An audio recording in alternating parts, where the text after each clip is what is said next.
and you're in the right place for commentary of Aldershot Town against AFC Fylde tonight. I know we've got the likes of Mike Brown and Steve Brett ready to pounce and let me know that we're on air when we are. Just plotting the Fylde team tonight as you join us. And unfortunately, unlike up at Mill Farm, Nick Horton is starting tonight.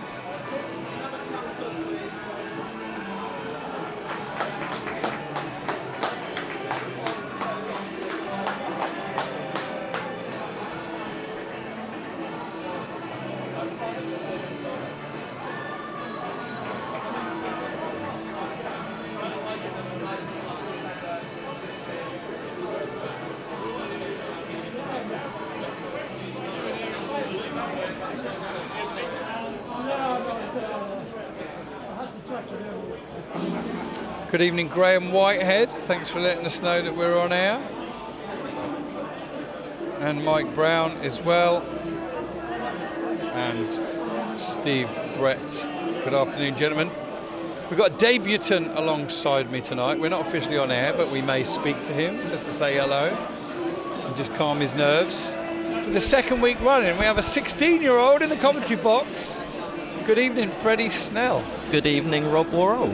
You're looking forward to this, aren't you? I'm very much looking forward to this. It has been a long time coming, but we are finally here, and I'm very excited for it. So, Mike and Graham and Steve, you're all regular listeners to this.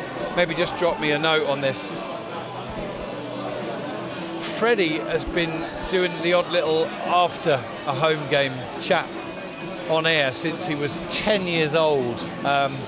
Which say probably at least 4 or 5 times a season, haven't you? Can't believe, where's that 6 years gone, Freddie? It's gone so fast. We've had so many memories with the shots, all highs, some lows, but we're here now and having a brilliant season, so let's hope that continues tonight. Yeah, so Freddie and his family actually big Shots fans. His dad Martin, his mum Anna, and his sister Sophie. Probably all of which, even though Martin's here, are listening right now. Yeah. So a very good evening to all the Snells, and thank you whoever actually coughed up for the big bribe that I've got in front of me, the Haribo Star Mix. I'm going to open them now. I'm even going to share them with Freddie.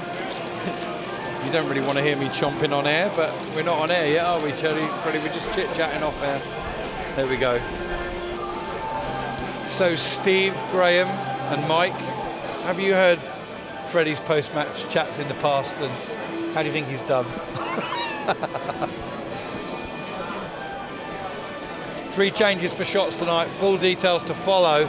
Stokes on the bench, Barrett starts. Go figure.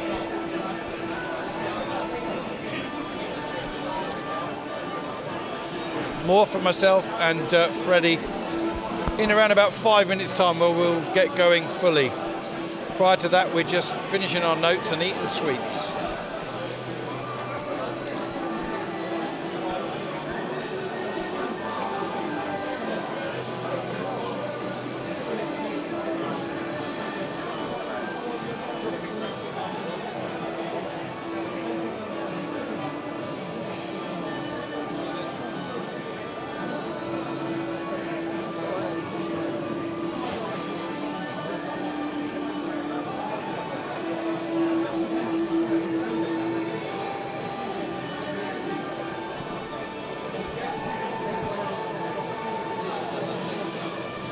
Nice one. Graham Whitehead says, very enthusiastic and a delightful young man. There you go. So you're starting with some good breath. Thank you very much, Graham.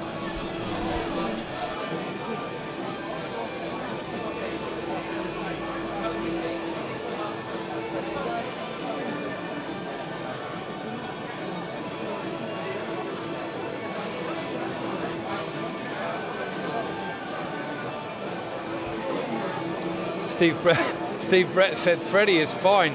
He could be after your job, Rob.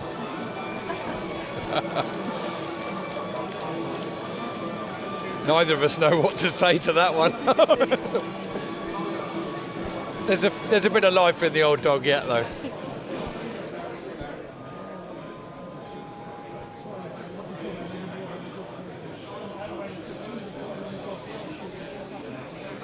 Mike Brown says he's not heard anything previously. He only listens to the live games. I think it's more the case, probably, Mike, that you switch off at full time, because it's in the next 5 or 10 minutes after full time that Freddie would often come and have a chat. And I will say, to his credit, not just after wins, might have sneaked off after the odd loss, but to be fair, he could, whereas I can't. I'm stuck here. I can't.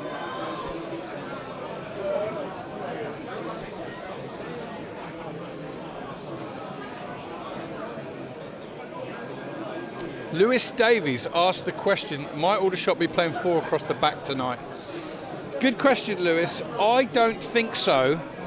I'm not aware that Aldershot have changed formation home or away in the whole season. I've got it down as Rowe, Harries and Minoga as the centre backs, Glover the right wing back, Harfield the left wing back, Widrington, O'Keefe and Barrett in the middle. Slightly concerned about the mobility of that 3. Tolaj and Barham up top. Freddie, just talking openly, we may discuss some of it again once we get fully underway, but what's your initial reaction? We're all concerned why Josh Stokes is on the bench after 10 days without a game, aren't we? Yeah, he's been brilliant for us this season and has created so many goals for us, and he's a real threat. So dropping him for tonight's game is either a power move from Tommy Widrington, showing that he still has control and he's happy to change things, or it's a tactical battle that he feels Barrett's more equipped for. I think those are both possibilities. Another possibility is, has Tommy noticed a little bit of a drop-off in training from Stokes? A little bit, I've got my move now, whatever. Is it to sort of sharpen him up and say you need to be right at it to get in the team?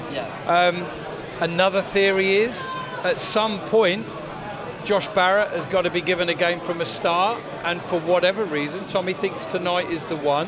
He's still got Stokes on the bench.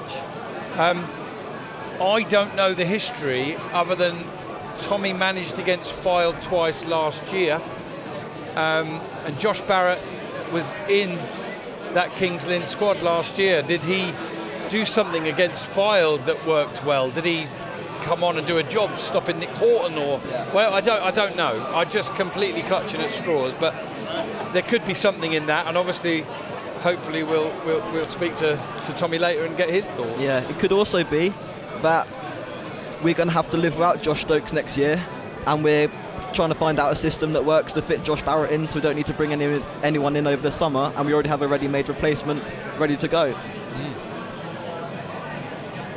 Another theory, we're just throwing them out there, listeners, is that, as I said, Aldershot haven't changed formation all season, and maybe Lewis Davis, that's correct, maybe Aldershot are going to try a different formation tonight. That's something that Freddie and I'll try and pick up on in the first couple of minutes for you, because it's fair to say, Freddie, Aldershot have flown under the radar a little bit in the first half of the season, but now every team they're playing for the second time, and they might need a new trick here or there, mightn't they?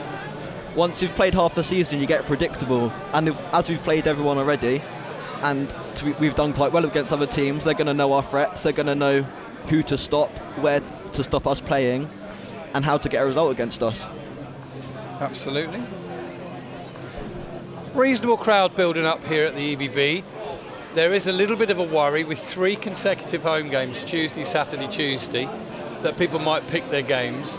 Hopefully this one, just because there hasn't been a home game for a couple of weeks, will be well populated. And the difference, Freddie, between now and 12 months ago, or 24 or 36 months ago, is an awful lot of occasional Shot supporters would have probably chosen the Champions League tonight in future years, but they probably won't tonight, will they? They'll probably be here if they can. Yeah, we've created a brilliant atmosphere this season, and we've pushed on a lot. Obviously, we're nearly solidifying ourselves as a playoff chasing team. We're starting to create a gap between us and the teams chasing us. So I'd urge anyone who can make it down to the EBB at any point in the season to come support the boys, come back us for our last few games of the season and get us over the line into a playoff place. Excellent stuff. So that, if you've just joined us, is young Freddie Snell, 16-year-old Aldershot Town fan, from a family of Aldershot Town fans, and a lad that's been, it's fair to say, Freddie, isn't it?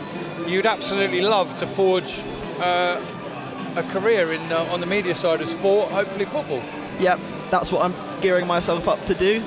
I'm going to college to try and pursue that career, picking the right options, trying to get as good as I can in my GCSEs to prepare myself into a bigger job as I can, and hopefully help Rob a couple more times in the future and get as much experience as I can and learn my trade. Great stuff. We wish you the best of luck with that, and we wish you the best of luck tonight. We're awaiting the teams now, listeners. We're 3 or 4 minutes away from kick-off here at the EBB. You've got Rob Worrell and Freddie Snell. A very good evening if he is listening. I can't remember where he is, but I know he's on his travels, Steve Gibbs, who normally sits in the chair for home games. So Steve, if you do happen to be listening in from wherever you are in the world, a very good evening to you. And Freddie said you can have your chair back in a couple of years. We welcome as well, of course, our NLTV viewers for tonight's game, which is 6th place Aldershot Town against 18th place Fylde. And we welcome all Fylde supporters that have chosen the NLTV platform and to watch and listen to the game rather than listen to the commentary. There is a commentary elsewhere in this media box from a Fylde point of view, and that is being done by Brian Porter, who's the home stadium announcer and the away day commentator. So take your choice of who you're going to listen to. If you want to watch, you're obviously watching on NLTV. AFC Fylde, for the benefit of our online listeners, are in all white this evening. Aldershot are in their home kit of red shirts, red and blue shirts, red shorts and red socks. I'm going to run through the teams now as well. And Aldershot make 3 changes from the 2-1 away win at Halifax. Out go Menezes, Frost and Stokes. Menezes and Stokes are on the bench this evening. Tyler Frost isn't. We'll see what we can find out about that. In comes Haji Minoga, Theo Widrington and Josh Barrett. So, until we see otherwise, Freddie, we're going to go with Van Stappenschurp in goal, Rowe, Harries and Minoga the centre-backs, Harfield left wing-back, Glover White right wing-back, Widrington and O'Keefe in the middle, and then Josh Barrett playing an advanced central midfield position, potentially the Josh Stokes free role behind Tolaj and Barham. And as for the Fylde lineup, well, we understand from the Fylde media team it'll be a 4-2-3-1. Theo Richardson in goal, Conway, Davis, Graham and Barrett across, that's Connor Barrett across the back 4. And then Agshead and Mitchell holding midfield, Ustabasi on the left, Kay on the right, Nick Horton in the number 10, free role behind Daniel Ormerod. Fylde in delicious form, Freddie. 5 wins out of 6. Out of the bottom 4 where they've been most of the season, up to 18th. They could go 17th, maybe even 16th tonight. An incredible turnaround. It really is. From looking down and out at the beginning of the year and up until Christmas, they've really turned it around. Unbeaten this calendar year, only losing in the FA Trophy to Averley. They've really picked up and they'll be looking to secure National League status for next season. Harry Davis, the number 4, is the skipper for AFC Fylde, and Stuart O'Keefe, of course, is the shots skipper. Fylde have the kick-off. They're going to kick towards the East Bank end in the first half. And I can't quite see. I think it might be Josh Kay on the ball in the centre circle. He prods it back to Nick Horton. And the referee says it's a full start, you got to go again. Somebody encroached, and that referee is Jason Richardson, a familiar face at National League level. 7 games in the National League this season, 44 yellow cards. Do the maths on that one for me, Freddie. That's a lot of yellow cards per game. Just the 1 red. He did referee the game here between Aldershot and Halifax that Tolaj scored the 94th minute winner, 1-0. Here's Richardson kicking forward out to the left side. Rowe leaves it. It then comes off Ustabasi and goes behind the goal away to our left.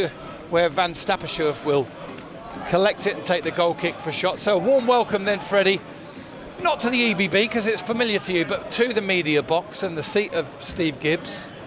Big shoes to fill. But no, all joking apart. Enjoy tonight. That's the most important thing for you. And we'll get your thoughts throughout the evening. Here's Glover with the ball down the left channel, trying to find Barham. Holds it up well. Under pressure from the number 15, Sam Graham. And then goes backwards. It's sent forward down the line, bounces once. And it's played forward by Fylde. Nicely taken down by O'Keefe. But Aldershot win it. It breaks free. Barham's picked it up into the path of Barrett. Barrett towards the edge of the area. In towards Stollage inside the area. And it's wide. A lot of the supporters here thought that had gone into the net because the ball rolled along the back of it. I don't think I wasn't fooled by it. Freddie may be 50-50. It is 0-0. Tollage's shot wide of the post. Freddie. It's a very bright start, and I was fooled by it a little bit. The net did ripple, but unfortunately it was the wrong side for the shots. But it's a very bright start. Good to see the boys interchanging early. Terrific link up there, and Josh Barrett inside 2 minutes for his full home debut. Very nearly assisted a goal. Here's Harfield feeding Widrington, who just moves sideways into a bit of space. Now he goes back to Rowe. He's actually got Nick Horton for company at the moment. That's interesting. Ball out to the left now, chased down by Barrett. Chests it into the path, or looks to chest it into the path of Glover.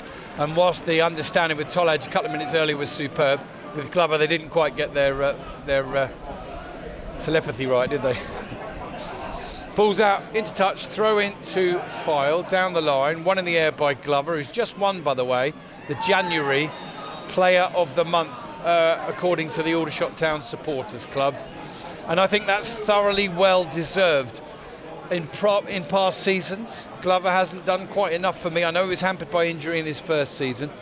I've seen him improve steadily through this season, Freddie, and he's always worried about his numbers, but he has started to get more assists of late as well, and that's great for him because he works so hard for the team, doesn't he? Yeah, playing on that left wing back role, he's really come into his own this year, and he's pushing on more and more. He scored a goal against Wealdstone, he scored against Fylde away from home this season, and he's really pushing on this year and becoming a shoe-in in the starting lineup every week. So the Aldershot formation is as we thought, as Fylde take this free kick from inside their own half out to the left side. Monoga will shepherd it out, it'll go behind the goal. I think the formation is exactly as it's been all season. The personnel are different. One little notable thing though is Kobe Rowe, who has been targeted and occasionally exposed a little bit for his pace, is playing in the central centre-back position. And Cian Harries, who's obviously got a lovely left foot, he's moved to the left side, and Monoga to the right. Monoga will be the one they'll try and release forward as much as possible. But that's an interesting change with Rowe into the centre of the back three, not a position he's played left and right, but I don't think he's played central this season. I can't recall it anyway. Again, Fylde put the ball into touch. Did you want to come in on that one, Freddie? Just a note on that, I believe Rowe's playing on the right of the three. Harry's in the middle and Harfield on the left. And then wide left is Ryan Glover, wide right, Haji Monoga. Do you know what? I think you're right, Freddie. That's a great spot. That is a great spot. Same formation. We'll run through the personnel again in a minute. It's Glover into the edge of the area. Finds Barrett on the left side. He comes back, loses the ball, but it tracks nicely for Harfield. Gives it to O'Keefe. Exchanges passes with Barrett. And then Barrett trying to keep the ball, trying to nick the ball back, puts it behind the Fylde goal line for a goal kick to Fylde. So Aldershot industrious, Freddie, but you see how crucial that number 10 role is, the Stokes role, but Barrett certainly tried to put his stamp on the first few minutes. Yep, he's been getting involved, he's been hassling the Fylde defenders, not giving them an inch, and he nearly reaped his rewards in the first couple of minutes, and he's still battling away now, and let's hope that continues for the whole 90 or however long he plays, and hopefully he can get on the score sheet or get a couple of assists tonight. So Fred, just to confirm, Freddie's absolutely right. Harfield is back to the left side of centre-back. Harry's in the middle. There's a flick on from Barham, and Tollage is very nearly onto the loose ball, and he's judged to have impeded Sam Graham. And it will be a free kick to Fylde just on the edge of their area. 5 minutes gone already, 0-0. Welcome to all our online listeners, those listening on the BBC Sport app, and of course our NLTV viewers. One in the air by Glover, and then poked into touch by Fylde, and O'Keefe grabs the ball quickly as the Fylde player, I think it might have been Agshead, just tried to hold on to it. He's now given it to Harfield. And yeah, Glover back on the left, where I think he's played his best football this season. Freddie, what about you? Yeah, he's been outstanding on the left, and was a bit wary of him going there to begin with, because obviously he's a right-footed player playing on the left, but he's shown his class and quality by cutting in with good balls into the box. And even with his left foot, it's improved a lot. It's improved a lot, yeah. He's assisted a couple with left foot crosses, hasn't he? Yeah, he's got a wicked right foot, an improving left foot, and he's getting great balls into the box, which thankfully we have great strikers in Tolaj and Barham to finish them off. That's Freddie Snell. I'm Rob Worrell. You're listening to BBC Radio Surrey Online. You're watching on NLTV. 6th place shots against 18th place Fylde in the National League. Harfield takes the throw. Can only find a Fylde player. Then there's a bit of head tennis in the middle, which drops in favour of Fylde, but then Rowe cushions his header down, and Widrington sends it out to the left, where Barham does well to get it under control, finds Glover, he jinks inside, maybe just took on one too many there, and Fylde pick up the ball through the inimitable, the excellent talent. I think it was quite see actually who carried the ball there, and I see the shirt, the number on the shirt. It's a terrific one. It was the number 17, Connor Barrett. It was. He's been in fine form of late. So got Barrett starting for either side, and he's adjudged by referee Richardson to have been pulled down pretty central, and I'd say probably about 35, 37 yards out. But I think Nick Horton fancies a pot shot, you know. He's very dangerous from this distance. Terrific player. I spoke prior to the game. Well, let's come back to that, because Horton's going to step up now. And it's saved in his midriff by Van Stappershoef. He hit the target well, but it was straight down the middle, and I would say straight down the throat, but more the belly button of Van Stappershoef. Van Stappershoef is a man mountain, and anything above head height is most likely sailing over the crossbar. Good knock on from Barham, finds Tolaj, who finds Barrett, who finds Glover inside the penalty area, pulls it back with his left, it's cleared behind for a corner to the shots, and I think we're going to have another one of those basketball style matches, and hurrah to that, Freddie. Yep, we do love a good entertaining match at the EBB. Corner taken short and given away. Ball's been picked up by that man Barrett, sends it to Connor, sends it out to the left. Minoga didn't quite read it well, but he's literally switched on the afterburners to get away from Ustabasi, who's no slouch himself, and he recovered, and that recovery pace from Minoga is something I really feel the side have missed, Freddie. Yeah, having players fill in that role, we've missed the recovery, we've missed the hard tackling of Minoga, and now we've got him back in the side. I feel we can push on even more. Poked forward from O'Keefe, Barham gets onto it, but he's offside. Probably, I don't know if it's one of the stats that's kept, though every stat's kept these days, isn't it? But I think he plays on the shoulder of the last man, so he is offside quite a bit.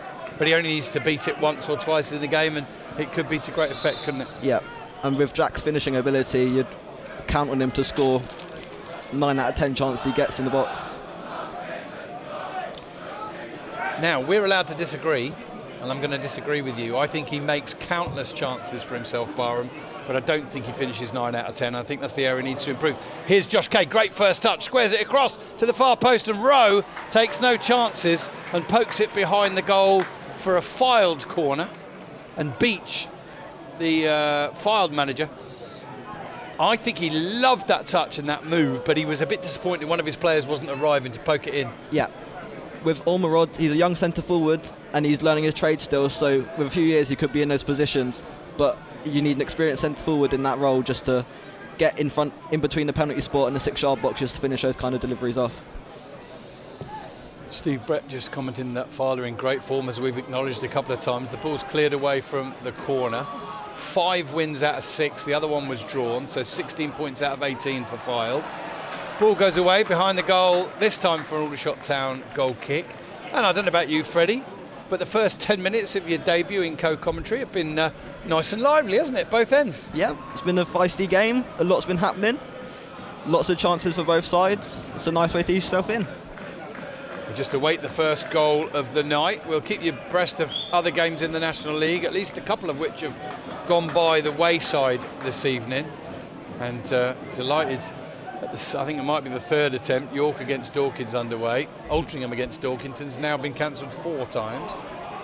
Here's Graham at the back under pressure from Tolaj, and his first touch is too heavy, goes out of play. Glover's picked it up, but I think Harfield's come in now.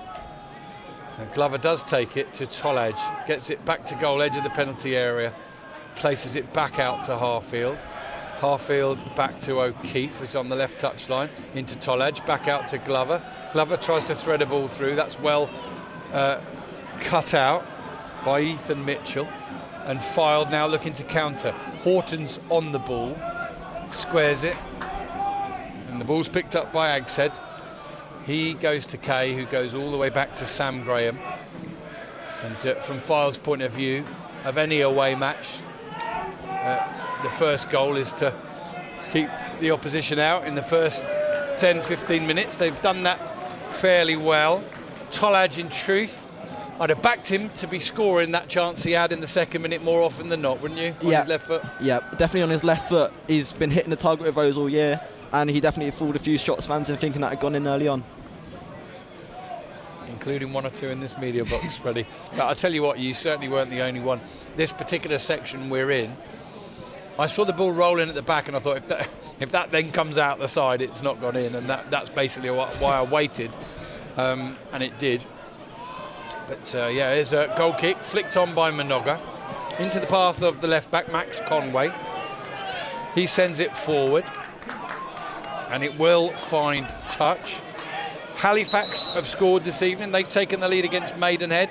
Aidan George, I think with his first goal for FC Halifax, he's stepped up. He was at Rushall Olympic earlier in the season. The other 3 games going on in the National League tonight, including this one, are all goalless at the moment.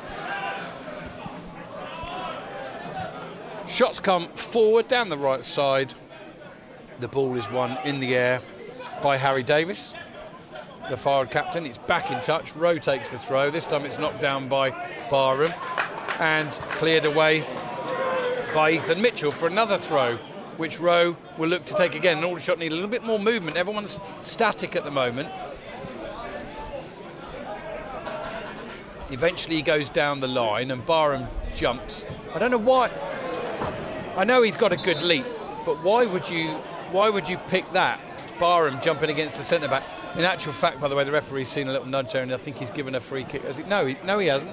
It's another throw. So yeah, it's an odd one.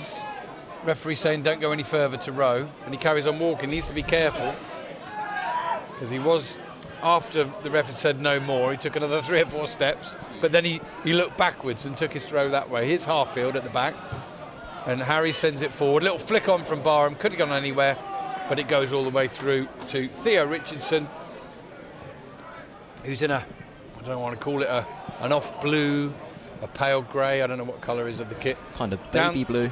Yeah, down the line, Harfield outpaces Josh Kay, who's no slouch, a former National League promotee with Barrow. His good touch from Barham into Widrington. He plays it forward, but it'll run out. Barrett can't keep it, and now Theo Widrington's just make sure the referee.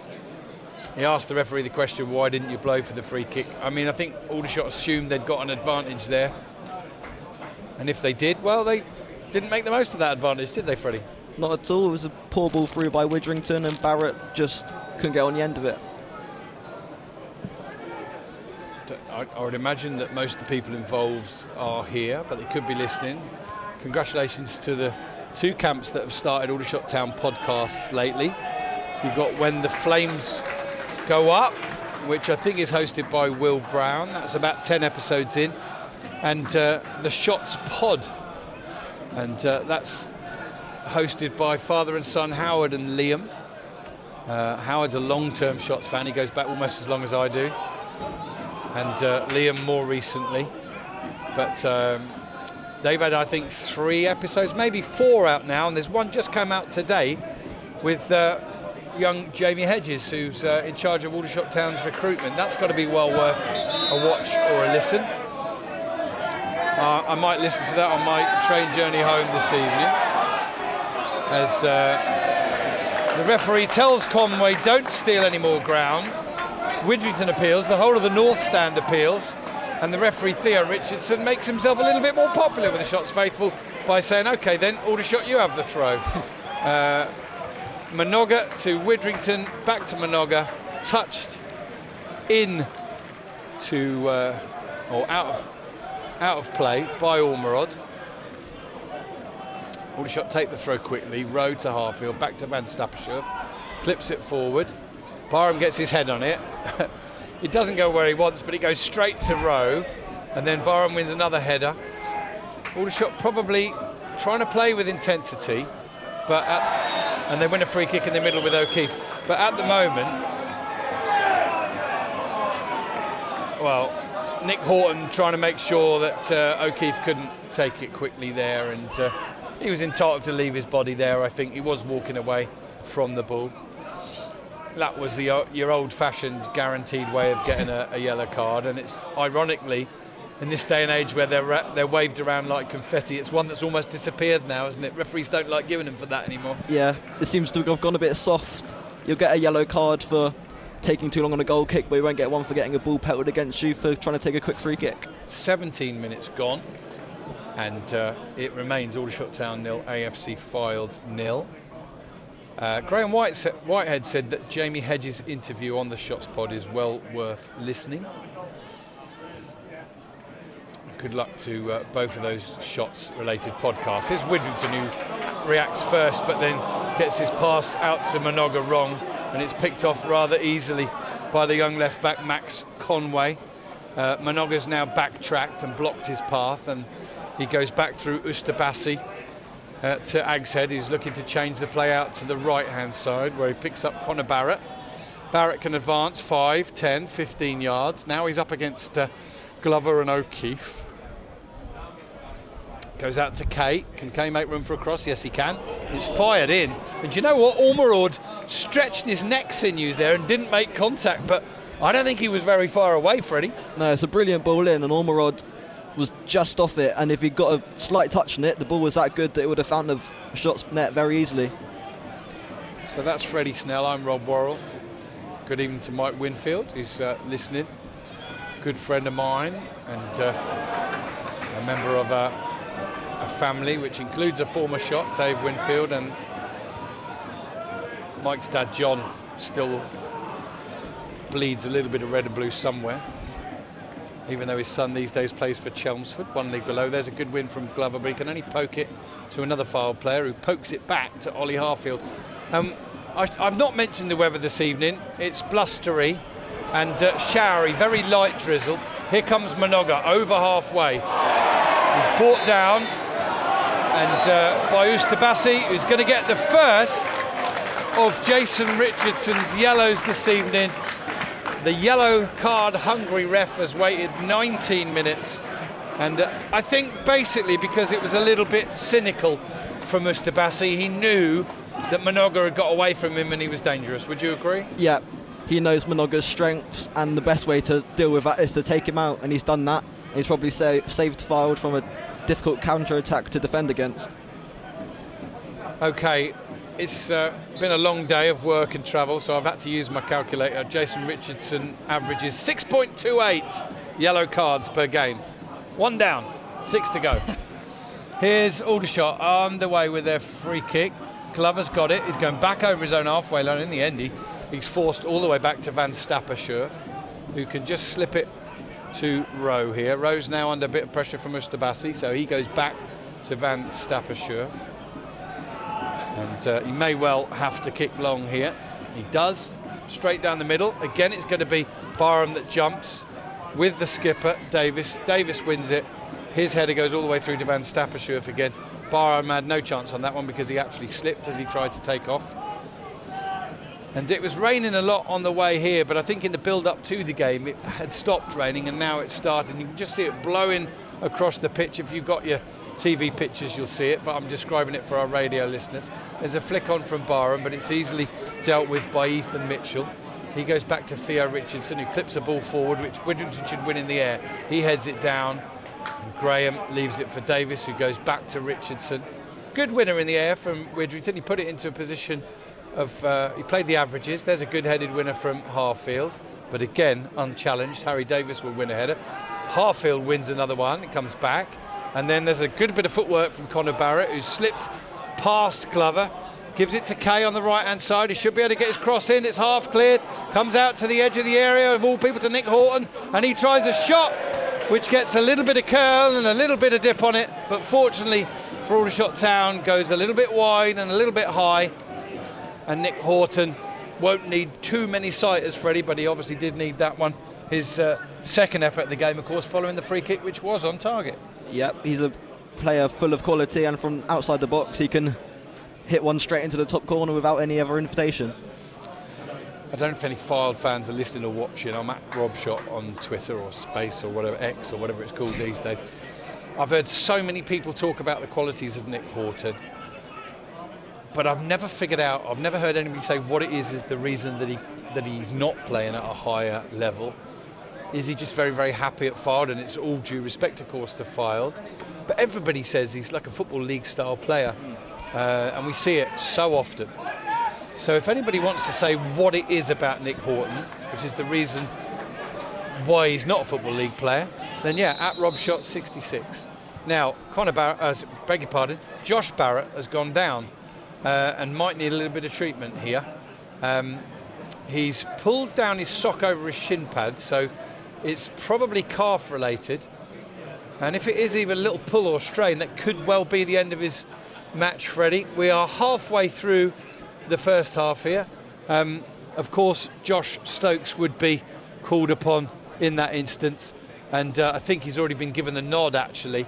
And that would put one fear to bed, Freddie, that one of the theories why Stokes wasn't starting had he had a little knock.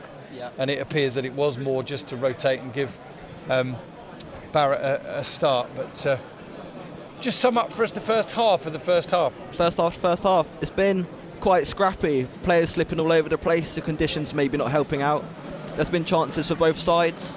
Fylde have definitely got down a lot down the shots left-hand side with a good few crosses into the box, which they just haven't been able to capitalise on.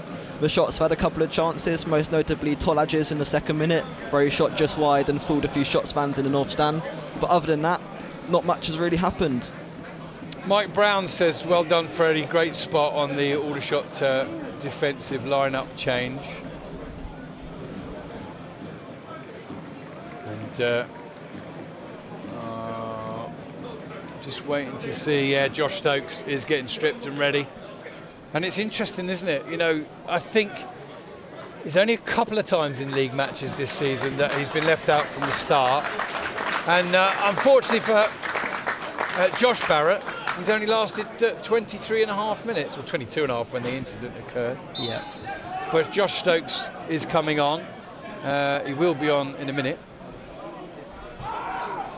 And it'll be normal service for him. He'll come straight into the same role that he vacated only 22 and a half minutes ago, if you like. I mean, he vacated it 10 days and 22 and a half minutes ago. He's ready now, and the referee has got the game back underway, so he'll have to wait to come on, Josh Stokes. And here in possession on the left side of defence is Max Conway, and he goes back to Sam Graham, who spreads the ball out to the right hand side. It's picked up now by Conor Barrett. Ball inside to Agshead. Oh, what a great tackle from Stuart O'Keefe. And he feeds it to Tollage. Tollage holds it up and goes back to Widrington. Inside from him to Rowe. Rowe feints to go one way. And then his path back to Van Stappershoef was cut off, but he was clever enough to spot that he could then get Harries in. Oh, lovely ball from Harries over the top. Taken in his stride brilliantly by Glover. Sends it in. Barham stretches and can't quite get there. What a simple but effective goal that could have been. Harries with a beautifully weighted ball, taken wonderfully in his stride by Glover, sent it in, and Jack Barham agonisingly inches away from guiding it in at the far post, Freddie. Yeah, it's a brilliant ball over the top from Keane Harries, and we know he possesses that with his wonderful left foot. And then it's a brilliant touch and run by Glover to get to the edge of the box, and then brilliant cross across to Jack Barham, and he was just inches away from putting the shots into the lead. So it is goalless after 26 minutes, of which there'll already be at least 3 minutes added on at half time. Here's Fylde sending the ball out to the right hand side, and again Minoga recognises the pace on it and lets it trickle out of play. One of the things I was keen to look at in the first half an hour tonight, do you remember when Aldershot played at home to Rochdale a few weeks ago? Aldershot had been playing Saturday, Tuesday, and Rochdale hadn't played for a good couple of weeks. Oh, pass from O'Keefe looking for Stokes has been picked up by Ormerod, but Aldershot have managed to win the ball back, and Harry's beat one, beat two, and then pokes it out to the left, but Fylde have won it again. They're not going to go away. Here's Josh Kay, one-on-one against Harries, who puts a foot in, can't win it. Ustabasi with a shot, drags it wide, off of a touch of an Aldershot Town player, and a corner to the visitors. And just to finish that point, Rochdale hadn't played for a couple of weeks, looked a bit rusty. Aldershot got the job done 3-1. I was concerned about that tonight, but you could see clearly Widrington had been at his team to get the tempo up right from the off. Yeah, we've started fast, we've had a few good chances, we've suppressed Fylde as much as we can, and they unfortunately seem to be growing into it, but so do we. Right, another corner then to Fylde. It's going to be taken right-footed. In it comes to the near post. There's a little flick on, followed up and smashed in at the East Bank end. And Fylde have taken the lead here. Their good form goes on, and in the 28th minute it is Aldershot Town 0, AFC Fylde 1. Freddie, your thoughts on the goal, and did you identify the player that ghosted in and smashed it through the body of players? I believe it was Jonathan Ustabasi steaming in. It's a poor goal to concede from a shots point of view. It's a corner to the near post, not collected by a shots player or Van Stapperscher. It's broken to the. Let's just see who scored this.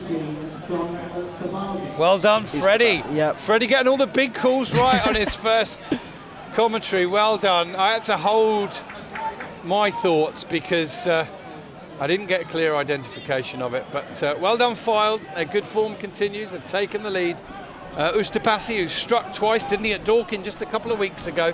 That was with great footwork. This one was just arriving in the right place at the right time to smash it through a body of players as it was only half cleared from the corner. Yeah, when you're a man in form, everything just seems to fall for you, and with that being his 9th goal of the season, he is definitely in form.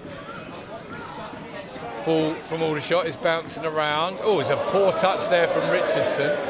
He clears it up in the air. Tolaj wins it in the air, and he finds Stokes on the left side. Stokes just outside the penalty area, looks to take on his man, but he's lost out, and he fouls Ethan Mitchell it is, and Stokes needs to be a little bit careful. He's only just come on, but the referee giving nothing more than the free kick on that occasion, although he has got Daniel Agshead in his ear telling him it should have been more.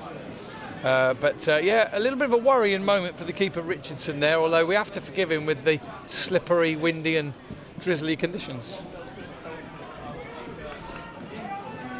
So Ustabasi just one away from double figures.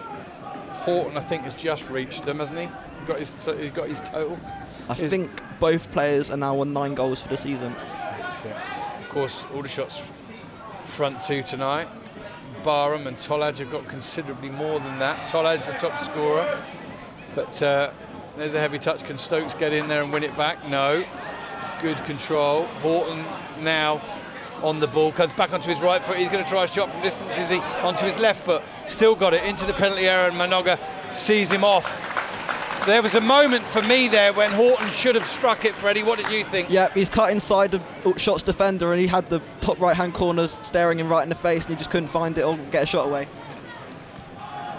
So, Aldershot having conceded from the follow-up to the last corner, are giving away another corner now, of which Nick Horton is going to take, so we can almost guarantee the quality of the delivery. And there's some pushing and pulling between Ryan Glover and the Fylde number 17, Connor Barrett. If you joined us late, it's 1-0 to Fylde. They scored 2 minutes ago in the 28th minute. We're in the 31st now, and Aldershot have already had to make a substitution. Josh Barrett coming off, Josh Stokes coming on. Ball into the far post. Referee spots pushing and gives a free kick to Aldershot. Van Stappershoef jumped and I think was going to be able to deal with the ball in anyway. Aldershot take the free kick, and after looking quite promising to start with, have conceded the first goal, something they haven't done too often here. There's a poor clearance from Van Stappershoef. It's headed forward by Harfield, chested down by Stokes. And then, well, I thought Tollage was taken clean out there, but then O'Keefe does take out Horton, and O'Keefe will be very lucky not to get a yellow for that. That was a cynical reaction to Richardson not giving the free kick when Tollage was taken clean out by Davis, or so I thought. What did you think? Yep, it looked like he stepped across him and just wiped him out. Yeah, exactly that. Anyway, the result is another free kick only to Fylde, in that there's no further action for Stuart O'Keefe.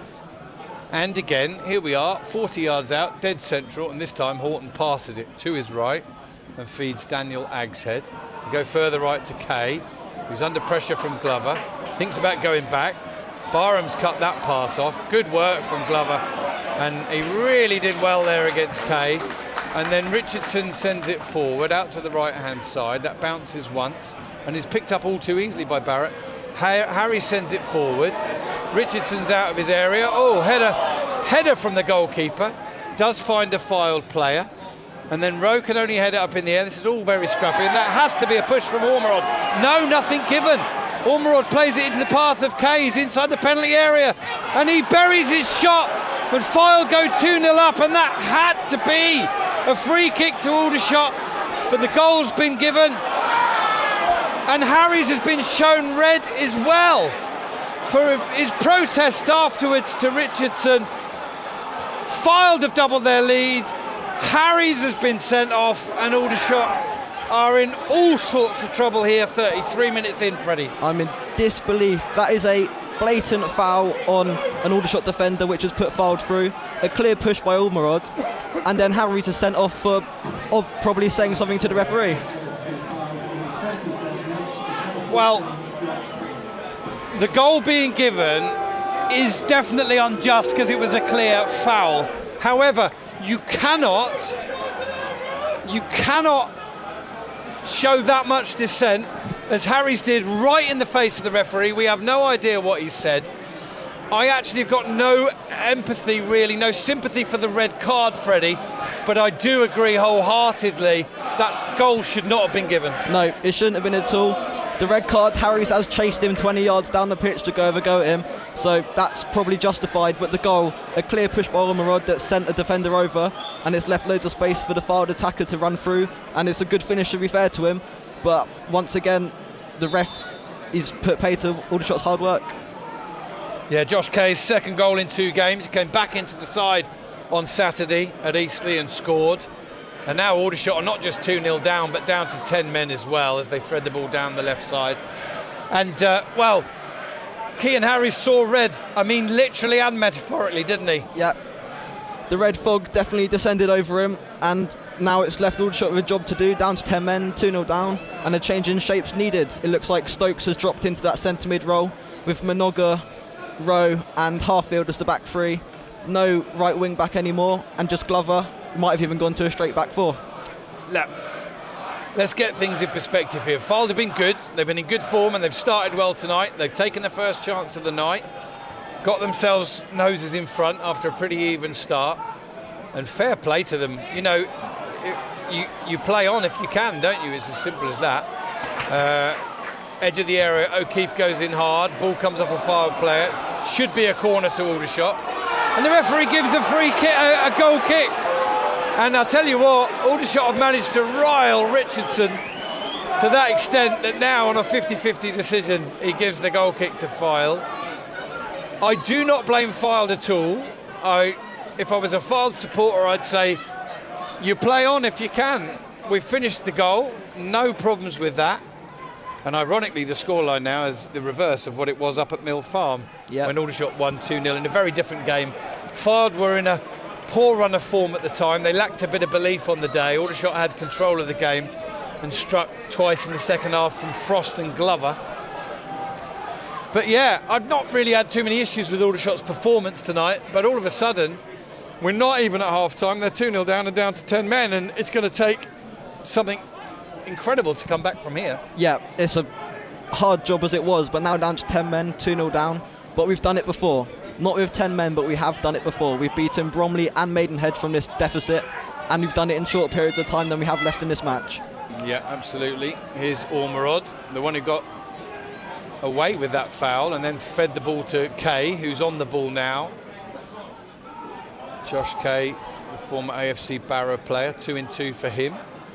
And Fylde, well, everything they touch turns to gold now, apart from Gold, who left them and went to Kidderminster, Gold on Mateo. Here they are in possession again. If you're watching and listening on as a Fylde fan, you'll be delighted with this. In comes the ball from Barrett, another shot, it's in, it's brilliantly finished, and it's that man, Nick Horton, just a ball into his feet on the edge of the area, sharp turn and finish, and Fylde go and celebrate rather deliberately in front of the Aldershot Town supporters, which is only going to inflame the situation. But yeah, great touch, great turn, great finish from Nick Horton. Shots nil, Fylde 3. This has gone from very much bad to very much worse. We looked at not in control, but it was very even until 10 minutes ago, and now it's all gone pear-shaped for the shots. This is a big mountain to climb. We need a lot of help if we can do it. Well, Freddie, you were enjoying your commentary, Davey, weren't you? Right now, 37 and a half minutes gone, Aldershot nil, Fylde 3, and shots down to 10. And I tell you what, it's never boring watching Aldershot Town, is it? No, never boring. Even if it's going badly, you could never. Always something's happening.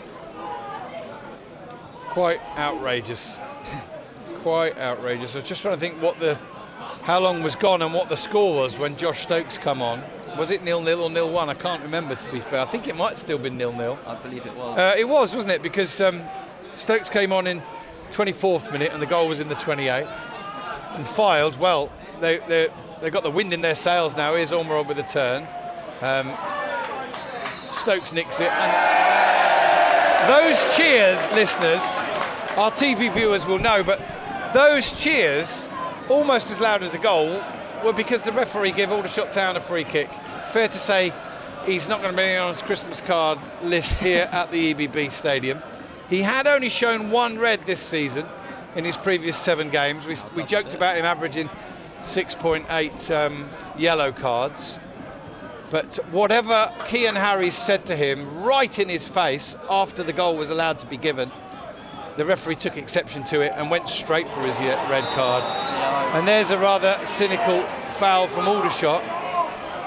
I'm not sure if it was Widrington or Glover. Widrington. It was Widrington. So he's going to be a lucky boy if he doesn't get yellow now. He could be in trouble. Yeah. And he gets probably the easiest yellow. And what Aldershot can't do now, I'm going to just call it straight. They're into damage limitation here. Yeah, the goal difference isn't great anyway. No. It's the only negative one in the playoff positions. They need to make sure they don't lose any worse than this. Yeah. I think you can forget your glorious comebacks now. Yeah. 3-0 down, 10 men. They may well score. I think they're on a run. I think there's only 2 or 3 games all season Aldershot haven't scored. Yeah. But they've got to get their heads now. You can't play on against, getting more and more yellow cards. Here's Horton, edge of the area, onto his left foot, tries a shot and sends it over the bar and over the East Bank roof. He won't care too much about that because he's got his 10th goal of the season, Freddie. He's gone ahead of Ustabassi in the Fylde score charts. And yeah, we'll start again with a goal kick. Forgot to look at the other games, so much has been going on here. And I'm pretty sure there's been more goals here than anywhere else. Oldham have gone behind at home to Boreham Wood. And the other game, York against Dorking, is goalless. Here's Stokes trying to throw the ball through to Barham. Glover's onto it, into the edge of the penalty, sends it in, but he goes straight to the goalkeeper. Nice idea, great footwork from Glover, who, by the way, has come over now to this right side. I think he's playing at right back, but or is he the right of three centre backs? I don't know. It does look like it could be a back four now with Harfield at left back. Yeah, it's four. It's a 4-4-1, is it, or even a 4-3-2? Looks like a 4-3-2. Oh, Rowe does a 360 turn, feeds it to Minoga, back to Glover, back up to Stokes, and then Glover again, plays it back to Minoga, and Fylde loving the fact that they've got the extra man, and it's going to be even harder for Aldershot to cut through. And here's Minoga coming forward, ball into Barham. Barham holding it up, goes back to Minoga. And this is the problem for Aldershot. Glover, ball forward, looking for Barham. Does he handball it? It's not given. I'd have given it, to be honest. Maybe the referee thought he'd let Aldershot, he'd give him a cheap one in the other end of the pitch. Stokes goes in, ball's played forward. Minoga hooks it forward, but can only play it. Well, in fact, it's missed by the file number 30. And then Tolaj is fouled by Ethan Mitchell. And if you joined us late, where have you been? 42 minutes gone. And it is Aldershot Town 0, AFC Fylde 3. Aldershot are down to 10 men. Kean Harry shown a straight red for dissent. There's a ball in from Stokes, looking for Tolaj, too much on it, goes behind the goal away to our right at the High Street end. And somehow or other, well, I'm still a bit dumbfounded myself. Over to you, Freddie. What do you want to say? What do you want to talk about? It's been a game of little quality, but Fylde just break off a second. Yeah, here's Harfield, gets an early ball in. That's cleared away by Davis. Widrington does well in a 50-50, and then he doesn't do so well in a 50-50 against Horton. Horton sends the ball to Kay, who's going to have a run straight through the middle, sends it left to Ustabasi. Ustabasi now trying to get into the air on his left, squares it across, half cleared and then cleared away fully by Kobe Rowe, only as far as Ethan Mitchell, out to Kay. Kay tries a shot, that comes back off of O'Keefe, and the ball breaks kindly for Aldershot and for Stokes. Stokes is being held off, wins the free kick. No, it's been given against him, and I don't know whether the referee Richardson has put the wrong contact lens in this evening, but he's made some staggering mistakes. I'm not going to suggest for 1 minute that he's biased. I just think he's calling them wrong, Fred. Yeah, that was a clear foul on Stokes. He was being held back, and the referee's seen it as Stokes being the one to be punished. Right, here's Ustabasi, goes past Glover. Shot is well saved by Van Stappershoef, and he parries it over the bar for a corner. And Fylde could have been 4 up. We're just over a minute away from finding out how much time is going to be added. But in the 44th minute, it's another effort for Fylde. Ustabasi with the shot, and Van Stappershoef putting it behind for another Fylde corner. Horton takes them from both sides. Didn't mention the Fylde faithful tonight. They're all in the last section of the south stands. And I think there's about 30 of them, maybe 35, 40 at a push. They'll be glad they made the long journey. Corner comes in. Glover wins it in the air. Comes out as far as Josh Kay. Josh Kay's been dispossessed by O'Keefe, who sends it forward looking for Stokes. Stokes is beaten in the air by Barrett, and then it's sent forward. Stokes would have been offside. Barham keeps going, and Richardson backs off until he can pick it up inside his own penalty area. And it's been a dream first half for AFC Fylde, who are looking to extend a run and go to 19 points from their last 21. And a nightmare first half for Aldershot Town. due to circumstances and some excellent form as well from Fylde. Ormerod's played in on the right hand side. He's eventually given offside, and we're going to have a minimum of 5 added minutes. And really, well, I don't know. I think one of the hardest things for Aldershot going forward tonight, Freddie, is going to be to refocus on what it is they're got to try and do. I mean, you have to say as a minimum they need to shut up shop and stop Fylde getting any more goals. They should be able to, get into a low block if they need to, but I don't think it's really Tommy Widrington's way. No. But even at his most optimistic, with 10 men coming back from 3-0 down, I mean, I can't recall it ever being done. No, it's a huge mountain to climb, and Tommy's going to have to give one hell of a team talk at half-time to roll these boys up, to get them performing the way they should, to hopefully reduce the deficit, maybe steal a point.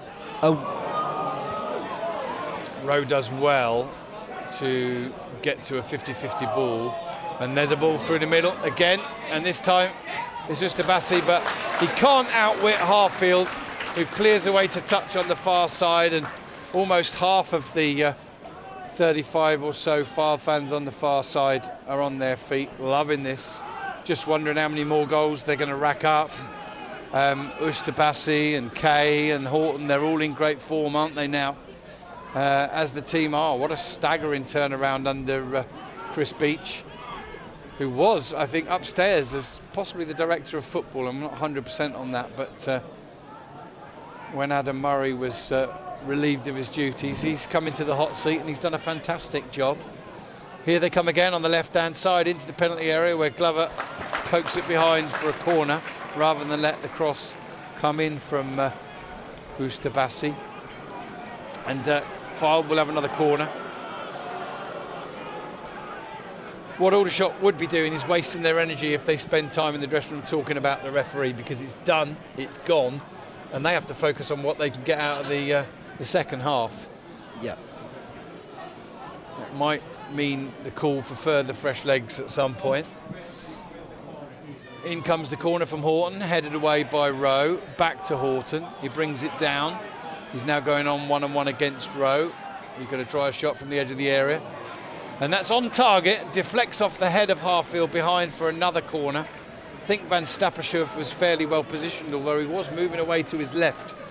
So any deflection there, or if Harfield hadn't got something on it.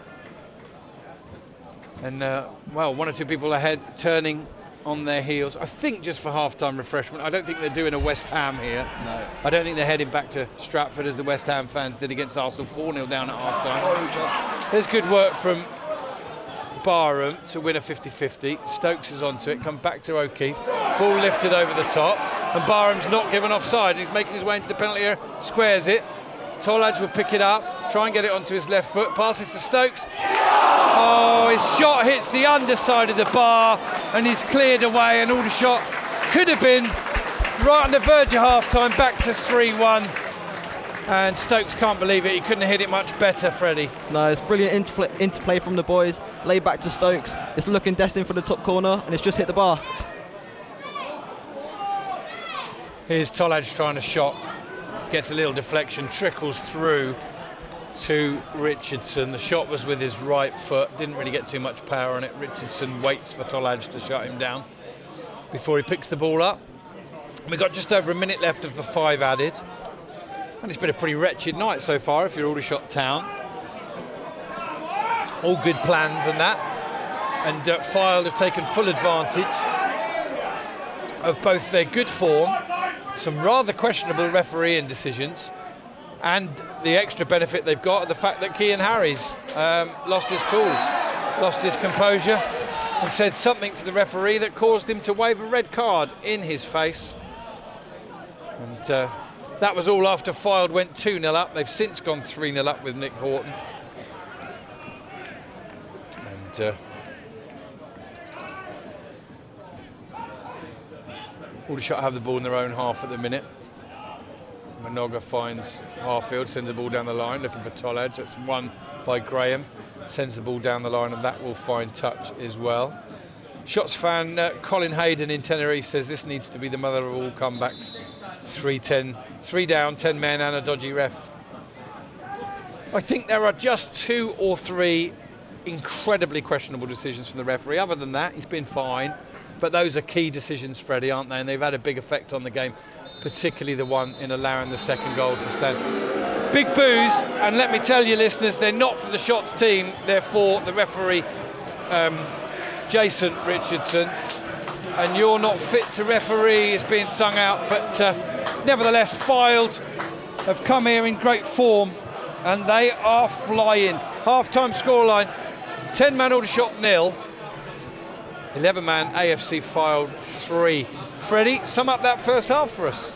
It was very even until the 28th minute, where Fylde took the lead from a poorly defended corner by the Shots. Jonathan Ustabasi with the first goal. And then the second goal, a foul not given on one of the Fylde defenders, one of the Aldershot defenders by the referee, with Daniel Marod playing Josh Kay through, who finished well. And then Harry's getting sent off for losing his head, losing his composure, and saying something to the referee which he didn't like. A straight red card for the Aldershot defender. And then not too long after, in a mad 10 minutes for the Shots and for Fylde, Nick Horton broke through, got a shot away and beat Van Stapperscherf to make it 3-0, and a massive mountain to climb for the Shots, who were down to 10 men and 3 goals down at half time. And Freddie, you're the one big plus of the first half. I'm going to say on air while the listeners can hear me, and I'm sure they concur, you've done an excellent job summarising in difficult circumstances as a Shots fan, where your heart will have sank at least 3 times, probably 4, the 4th being when the referee said, no, you can't talk to me like that, Cian Harry's red card. No thoughts of a yellow, straight to the top pocket. Yeah. And yeah, a pretty wretched first half, and the passion of the red and blue support that's in has overspilled there at half time. And I can honestly say, in all my years of watching and commentating on football, I have never ever heard a referee get a reception like that at half time. To a man, supporters, to a man, woman and child, supporters on their feet, booing as loud as they possibly could. Yeah, the referee, he's not been completely poor, but the few times he's made bad decisions, they have cost the Shots dearly. With Fylde's second goal, it was a clear push on the Aldershot defender. The sending off was probably justified, depending on what Cian said, and I doubt we'll find that out. But other than that, the ref has had a few dodgy decisions. He's not given stuff that seemed obvious. He's given stuff that no one's seen a foul for. And let's hope he gets better in the second half, and so do the Shots. Well, I could probably do better in the second half. I don't know if you can. You've been superb, but thank you, Freddie. Right, listeners, we're going to down tools for about 10 minutes after I've just checked the other scores in the National League. So half-time, Halifax 1, Maidenhead 0, Aidan George, Oldham 0, Borehamwood 1, Mo Sagaf, York City 0, Dorking Wanderers 0. And here at the EBB Stadium, the rather shocking scoreline of 10-man Aldershot 0, AFC Fylde 3. Well done, Fylde. Fill in their boots. Speak to you soon.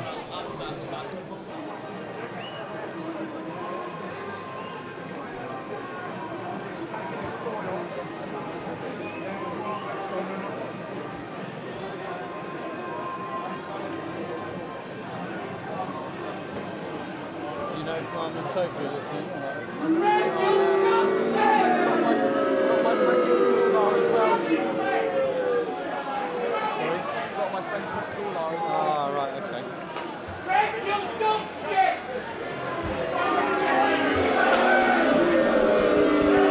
Well, welcome back, listeners and NL TV viewers.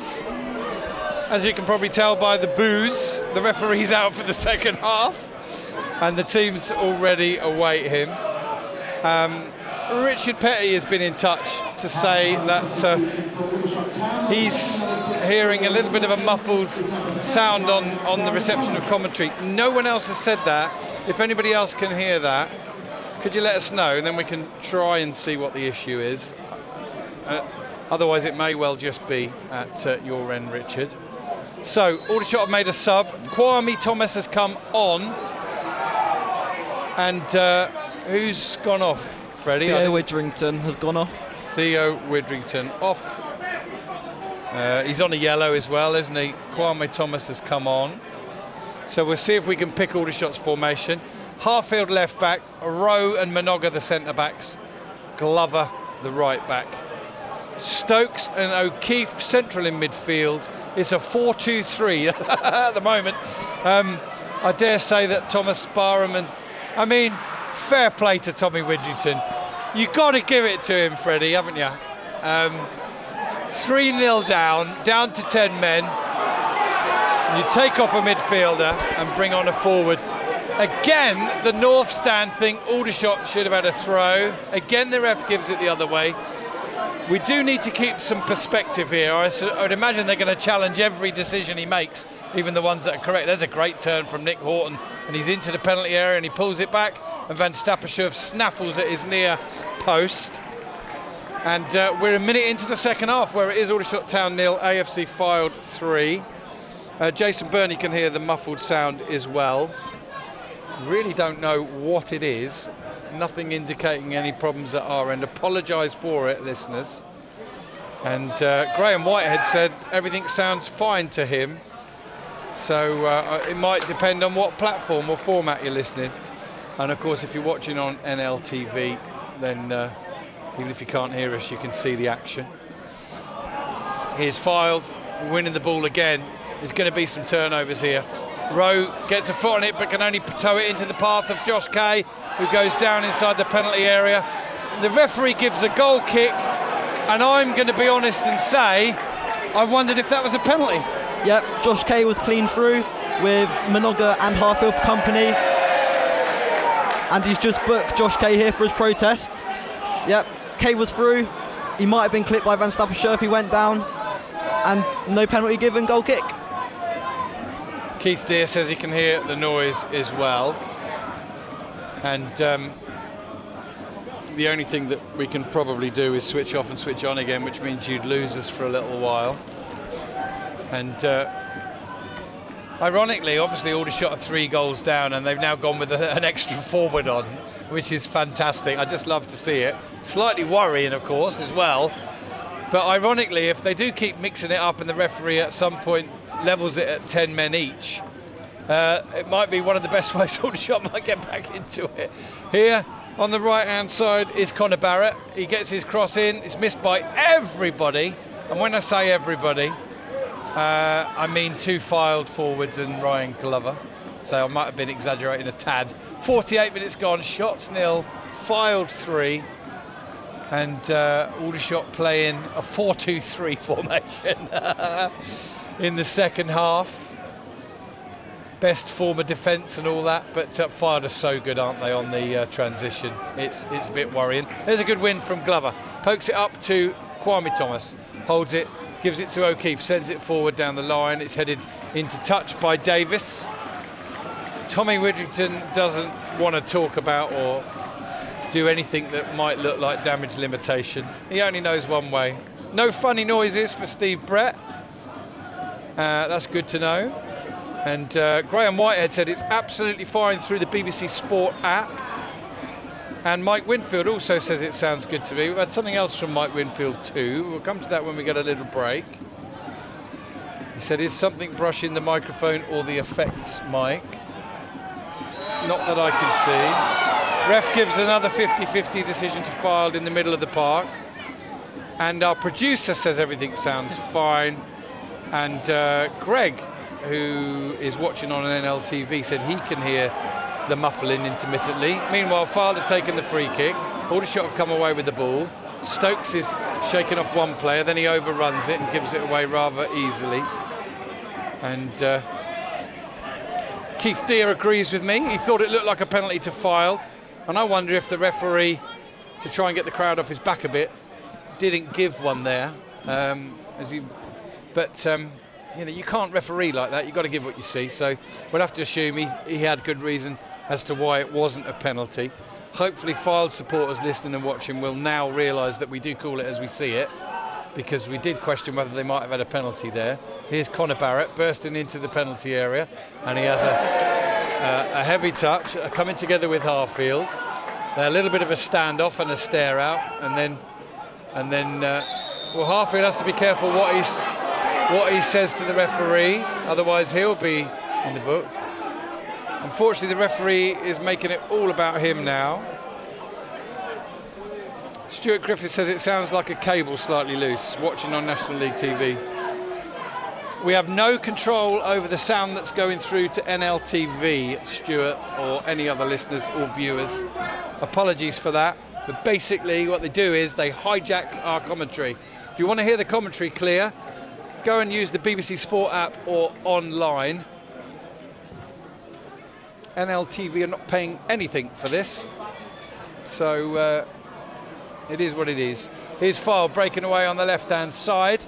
Cut back, Ustabasi squares it. Slotted shot is missed and then smashed in off the post by Josh Kay. And Fylde go 4-0 up in the 51st minute. And it is Aldershot Town 0, Fylde 4. Freddie. It's a great break by Fylde again, down the Shot's right-hand side. Hadji Minoga slipped as a man's cut inside. He's played it across. It looks like a misfired shot from Ustabasi. It's fallen nicely to Kay. He's smashed it towards goal and it's come off the far post and smashed into the back of the net. Nothing Kobe Rowe or any of the Aldershot defenders could do with that one, apart from mark their men as they're entering the box.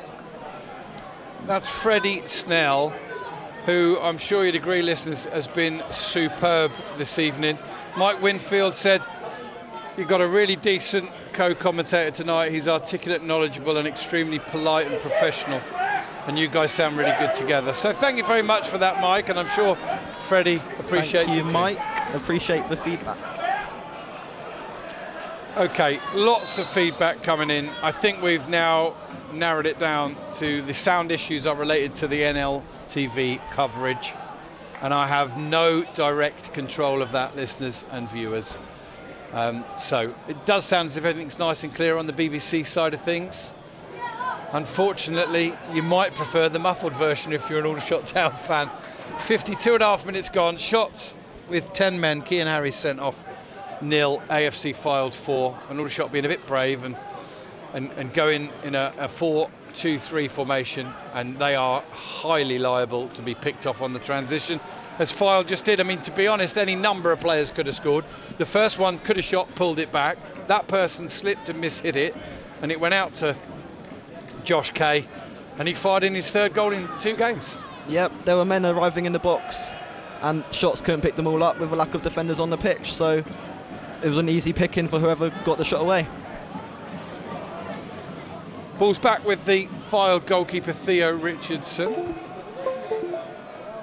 Kicks long out to the left, and that will drift away into touch, and Aldershot will have a throw in the right back position. The right back currently being Ryan Glover. Thank you very much, Brian Flynn, as well, who I think has also been at least intermittently joining us on NLTV. He confirms the sound issues. Good to hear from you, Brian. We'll see you on Saturday when Aldershot are on TNT Sports against Altrincham. It was 6th against 4th. It won't become Saturday, that's for sure. Here's Kwame Thomas heading the ball forward, coming back. Glover sends it forward. Barham turns it round the corner, and he slips the ball out to the right to Kwame Thomas. Thomas to the edge of the area, tries to get a ball in. That's been cut out. Fylde got enough bodies back, and now they can break again.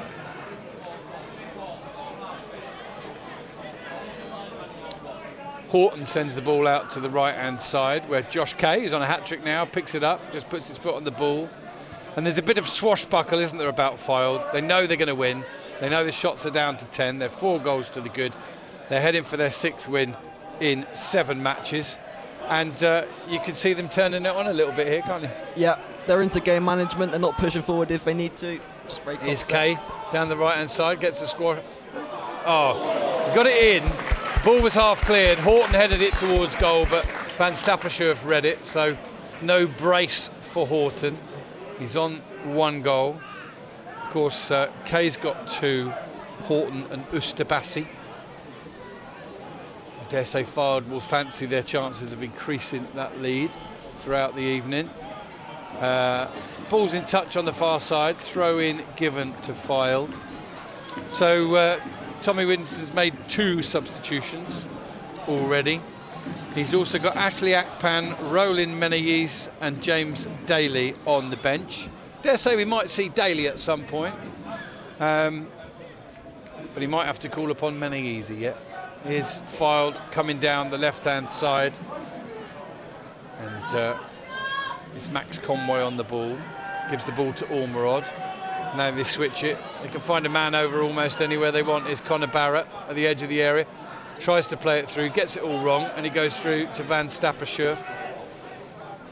And really, Freddie, I hate to say it, but for Aldershot, well, Saturday, 5:30, just can't come around quick enough because this one's done. It's just a matter of how many, really. Yeah, there's no way back for the shots now unless we have 4 miracles.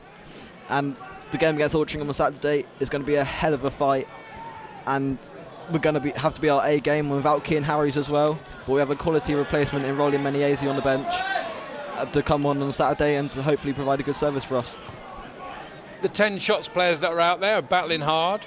There's Monoga winning a header. Harfield does really well to read a bounce and find Stokes. Stokes sends it out to the left. Theo Richardson's come well out of his goal. Barham's not going to get there. He gives Theo Richardson a little helping hand off the pitch, but it will be a goal kick to AFC Fylde. I'm Rob Worrell. Alongside me is 16-year-old Freddie Snell making his commentary debut. In one sense, it's one he'll probably remember for a long time, and in another, one that you probably will wake up in the morning and wonder if you dreamt it. Yeah, not been the best game for the shots, but great to get some experience alongside you, Rob, and thank you for being a great host so far. Well, we try and show a sense of humour about it. I remember that I was sat alongside Gav Dennison when Aldershot lost 8-2 up at Chester. And we had a lot of interaction with the listeners that night. It was a little bit of gallows humour.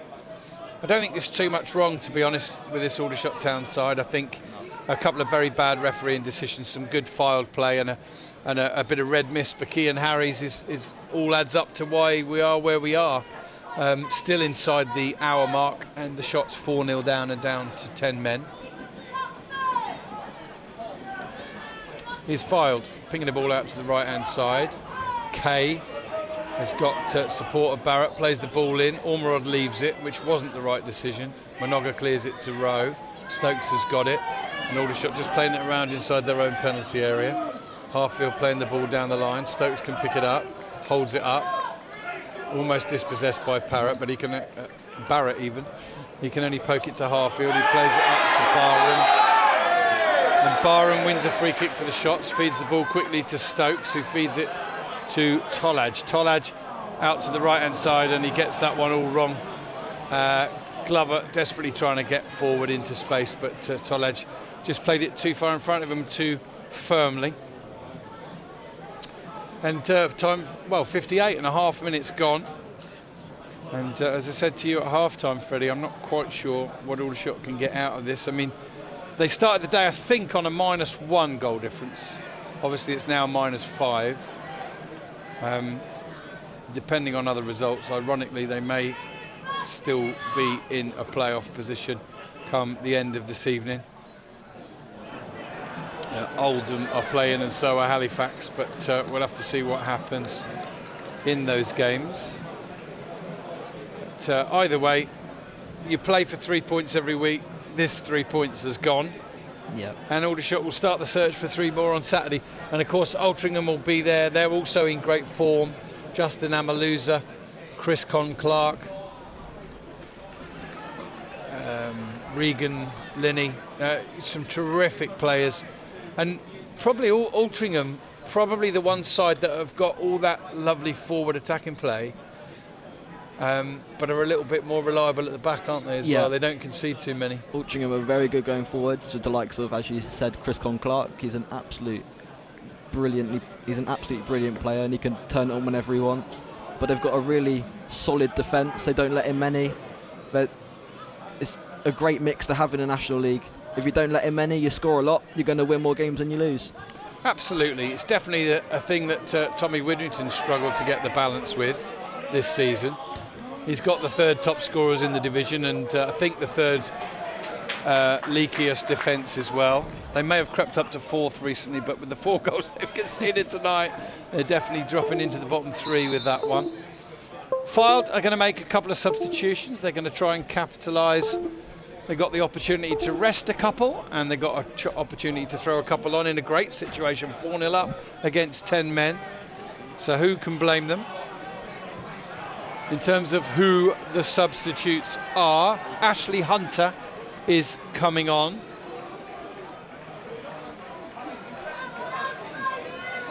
I think that's Ustabasi coming off.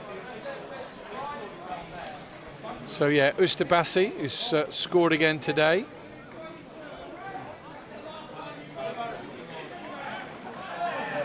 Ashley Hunter has got a contract to the end of the season. He's a midfielder from MK Dons. Connor Barrett has also come off. Number 17, Connor Barrett, number 19, John Ustabasi, and those in replaced by number 2, Bryce Hosanna, and 22, Ashley Hunter. The other substitute coming on is Bryce Hosanna, and he was last at Wrexham. Very good. Is that his debut tonight? Debut for Bryce Hosanna? I think it is. I'm not too sure whether he was on the bench on the weekend. He was signed a week or so ago. Here's Aldershot battling away for the ball, and Stokes tries a shot from distance, which ricochets off at least 1, if not 2 bodies, and into the path of a Fylde player, and then Harfield blocks it against Kay. And the ball's in touch for a throw-in to Fylde. The games have all been so exciting this year, home and away with Aldershot. And this one has as well, but obviously for the wrong reasons as far as Aldershot are concerned. But you just can't wait, can you, for the reset and the start again on Saturday. There's a good win from O'Keefe and Stokes. Lifts the ball over the top, looking for Barham. Almost gets onto his own header. But Fylde come away with the ball. That's cut out well by Ryan Glover. He clips it up towards Barham, who touches it back to Glover. Barham's just caught, but he's okay. Widrington not happy about something. And Aldershot keep possession, go back to Minoga. But now as they come forward looking for Tollards, they've been picked off again. Fylde sending it out to the right hand side. Kay stoops to let the ball go over his head, and he can run out and pick that up. And now Hosanna and Agshead and Mitchell involved. The ball played out to the left hand side to the substitute Ashley Hunter. Shot in, parried, and then cleared away by Kobe Rowe, just as Ormerod looked to pounce on the rebound. Who had the shot there? I think it was Ashley Hunter. It was Ashley Hunter. I just mentioned him, then looked down to confirm his number, and he had the shot. So quickly getting into the fray, trying to get himself on the score sheet as well. Former MK Dons man. He'll be looking to prove himself and try and fight his way into this AFC Fylde side. He's on the ball now.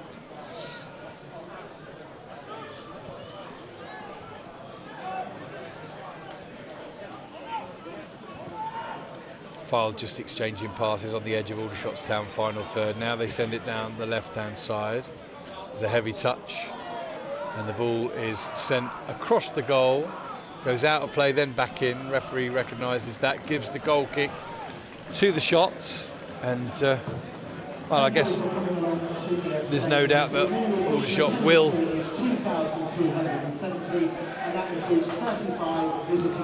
Wow, I was bang on. Something had to go right tonight, Freddie, and it was my prediction of the number of Fylde fans here. I didn't count them, I just had a guess about 35, and it was 35. There are no prizes for this, but it's something else to talk about on what's otherwise been a wretched night for the Shots. What a wonderful midweek crowd that is. They'll leave here, of course, disappointed, but 2,270 midweek is a fantastic showing from the red and blue faithful. O'Keefe is now going to get a yellow card for holding up a restart. And these are the silly little moments that are absolutely pointless, and they're not going to help Aldershot at all. at this moment we've just got to let the ref do what he wants to do. Don't get in his face, leave him be. If he makes a decision, leave the ball where it is. We don't need any more useless yellow cards. We don't need any more suspensions. Exactly that. Exactly that. Here's Fylde in possession on the edge of the penalty area. Kay sends the ball back into Horton.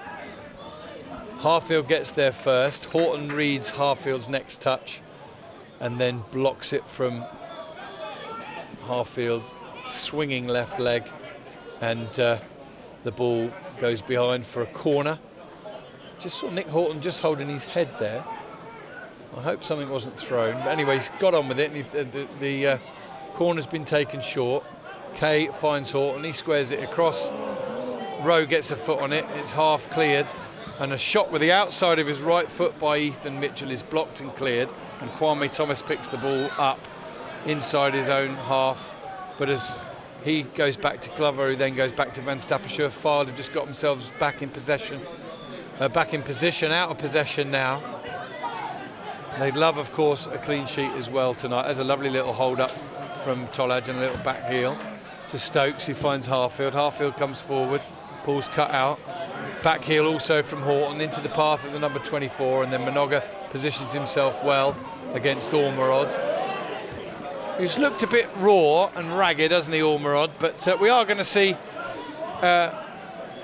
James Daly for Aldershot in what will be his home debut. He came on as a substitute in the last game away at Halifax. Former Woking player, very direct forward.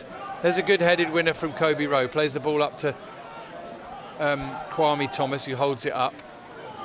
I've watched some games, Freddie, where when one team go down to 10 it doesn't make a lot of difference, but I think because Aldershot are still trying to get forward and score a goal or goals to get back in this, you really do notice that they are 10, and every time Fylde turn over the possession they've got an embarrassment of riches. So easy for them to find a pass, isn't it? So easy for them to find a man over. Here they do again on the right side with Josh Kay. He gives the ball back to Hosanna. Hosanna back to Kay. In comes the cross from the right hand side, chested down by Minoga, played by O'Keefe into the path of Glover, who tries to play it forward to Kwame Thomas, but it's cut out very easily by Max Conway. Fylde probably would like to go on and get more and increase their own goal difference. Aldershot would shake your hands on it if they could blow the final whistle now, but it's not going to happen.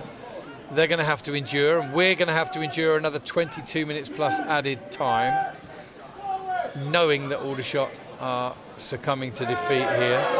There's a terrible pass from Hosanna, and again the referee stops play. This time it's for the substitution, and Lauren Tollage is going to be rested.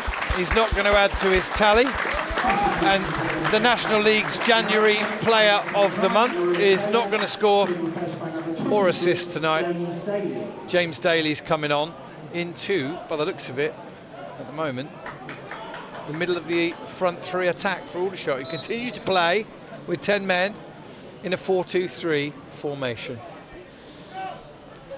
Here's Van Stappershoef with the goal kick. We're in the 69th minute. Kwame gets a subtle flick on, but only as far as the Fylde skipper Davis, who has got to have had one of the easiest nights that he'll have all season. He's actually been unchallenged for most of them. There's a ball forward. Horton, I beg your pardon, Hunter recognises that he's offside, so he doesn't chase it. Harfield goes back to get it, plays it into Stokes, and he plays it back to Geordie Van Stappershoef. So, all three subs used by Aldershot. I think 2, is it, so far from Fylde? Yeah. They've still got Adam Long, Joe Westley and Daniel Whitehead. But here's Barham, he's into the area. Shoots across the goal, he beats Richardson. But unfortunately the shot whistles past the other post as well. But yeah, something from nothing there, Freddie. Yep, a good kick from Geordie, and it's broken through to Jack. We know with his pace he can get through, and the shot just whistled past the post. No touch from the keeper, so goal kick, and we'll play on. Here's Stokes as Aldershot win the ball back, flicking the ball over the top, looking for Barham. Easily won in the air by Sam Graham.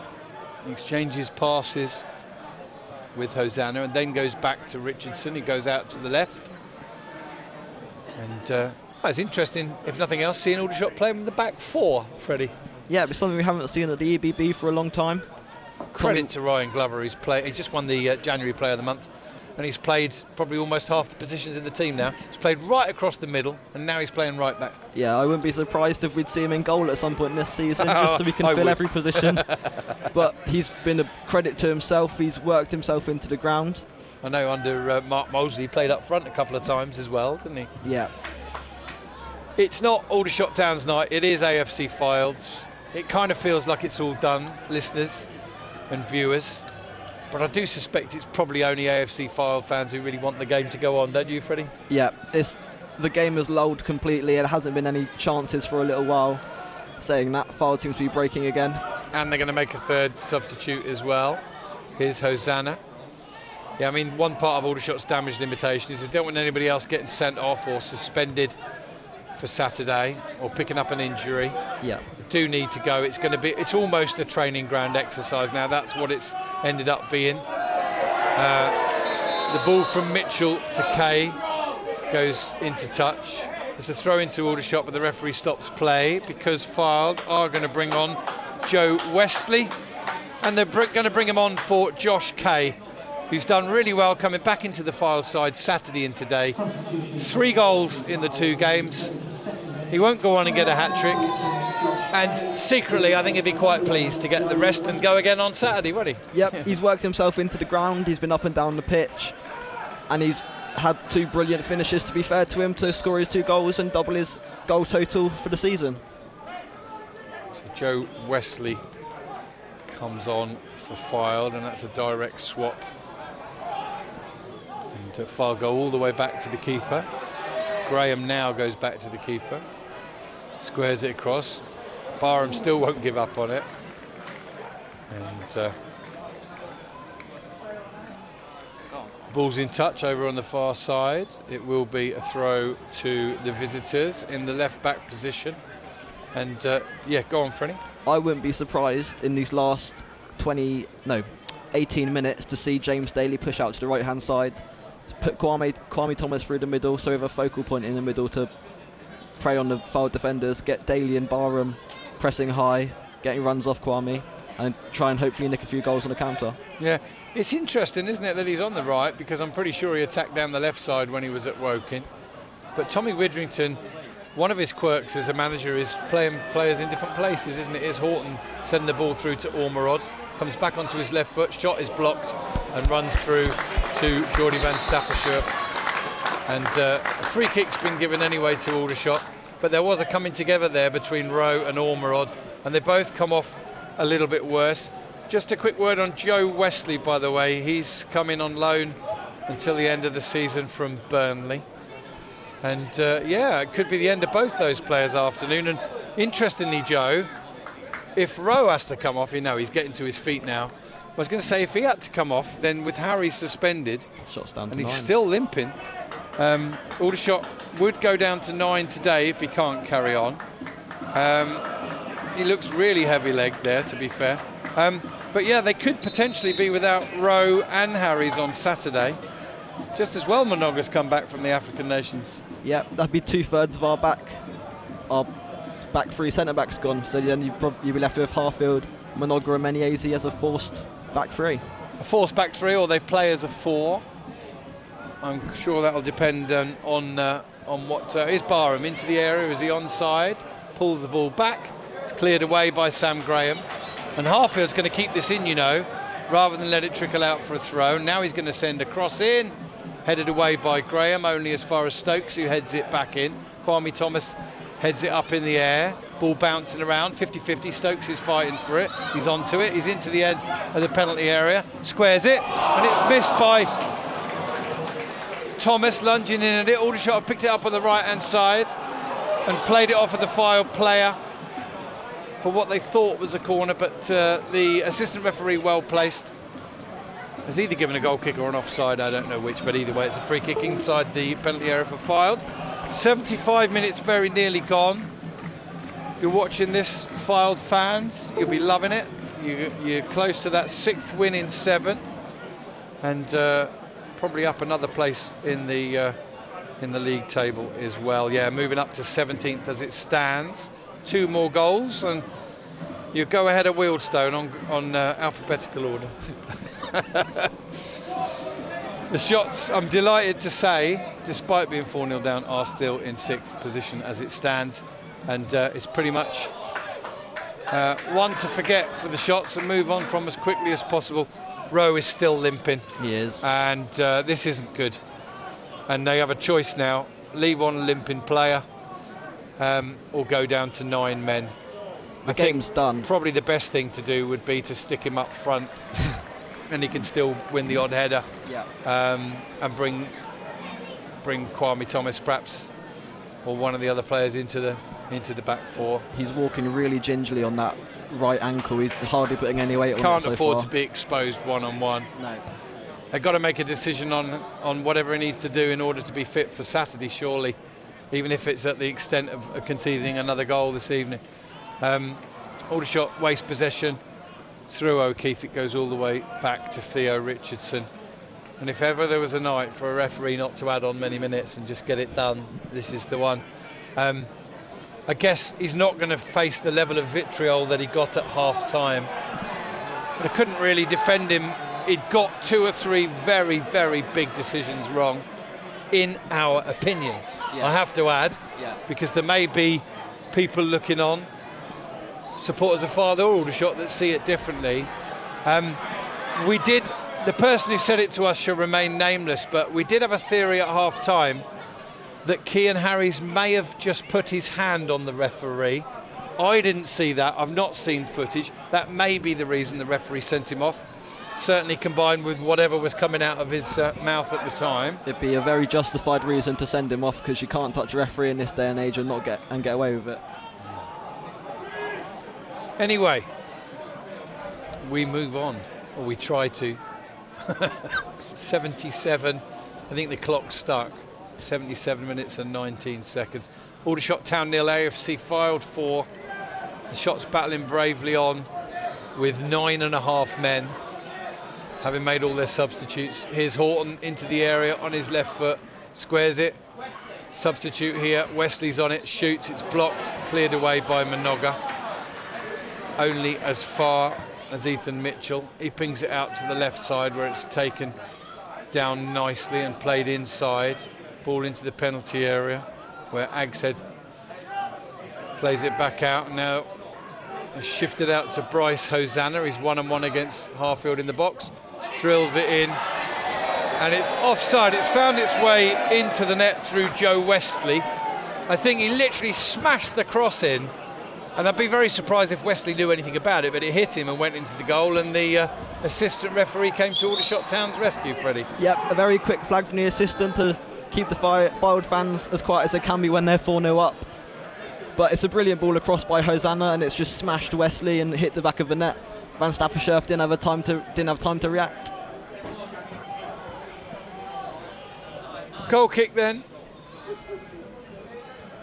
from Van Stapperscherf. It's flicked on, headed away by Davis, and Fylde pick it up through Max Conway. Comes forward. They look for where the extra man is. To be fair, there's 2 or 3. And fair play to Kobe Rowe, who limps on, just holding a position centrally in defence. Hosanna cutting in from the right. Fylde content to just play it around, really. They will try to penetrate when they can. Here's Horton carrying it himself into the edge of the area, tries a shot. That's blocked by Minoga. Stokes clears it, but it's only going to go back to Mitchell. Mitchell exchanges passes with Hosanna. And now the ball inside to Agshead. And now Hosanna's got it again, and can't take him on is the shout from Chris Beach. Take on Ollie Harfield. He doesn't, he comes inside through Hunter to Agshead. He gives it back to Hunter, and they both exchange passes just to get the old passes completed stats up for those two. And now Horton's picked the ball up again, sends it out to the left-hand side. Ashley Hunter will have to get a bit of a jog on to retrieve it. Now he's got the ball just inside the touchline. He's up against Glover. We're in the 80th minute now, or the 80 has just been completed. There's a rather eerie atmosphere in the EBB Stadium where 2,270 are here. 2,235 of them Shots fans or neutrals. And it's done, really. We just need to play out these final 10 minutes or so, whatever's added. Aldershot looking to not concede anymore, score a goal if they can. I think it's the one thing left for tonight, isn't it? Feels a bit like the West Brom game, 4-0 down, and different circumstances totally, of course. Yeah.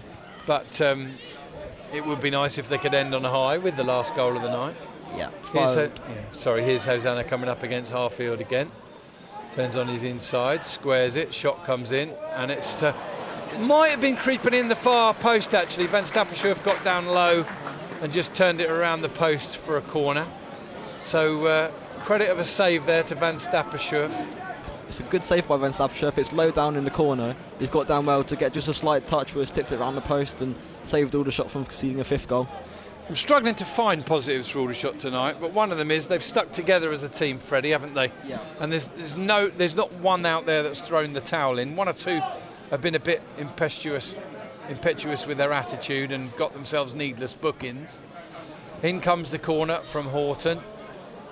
Comes off the back of a Fylde player, and behind the goal away to our right. We're 81.5 minutes in, shots nil, Fylde 4. Freddie Snell. The point you were just making about the group not turning on each other, that's the mentality that Tommy Witherington's brought to us this season and the end of last. The boys won't turn on each other.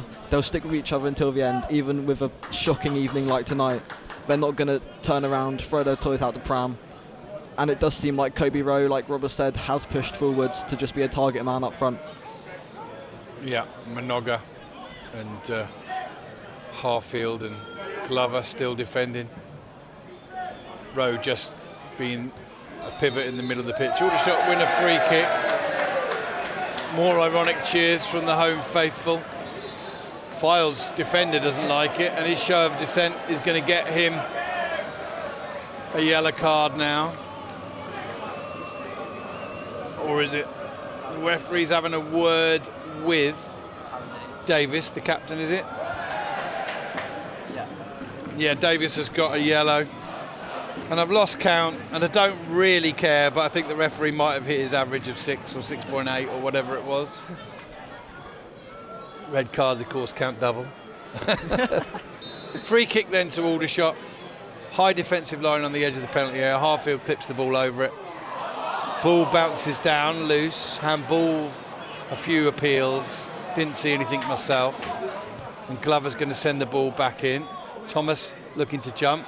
Ball wriggles loose, Minoga's there, goes to ground inside the penalty area, and somehow or other the referee sees a free kick to Fylde. Explain that one, Freddie. I have no idea. Minoga seems like he's won the ball clean, looks like he's about to fire a shot.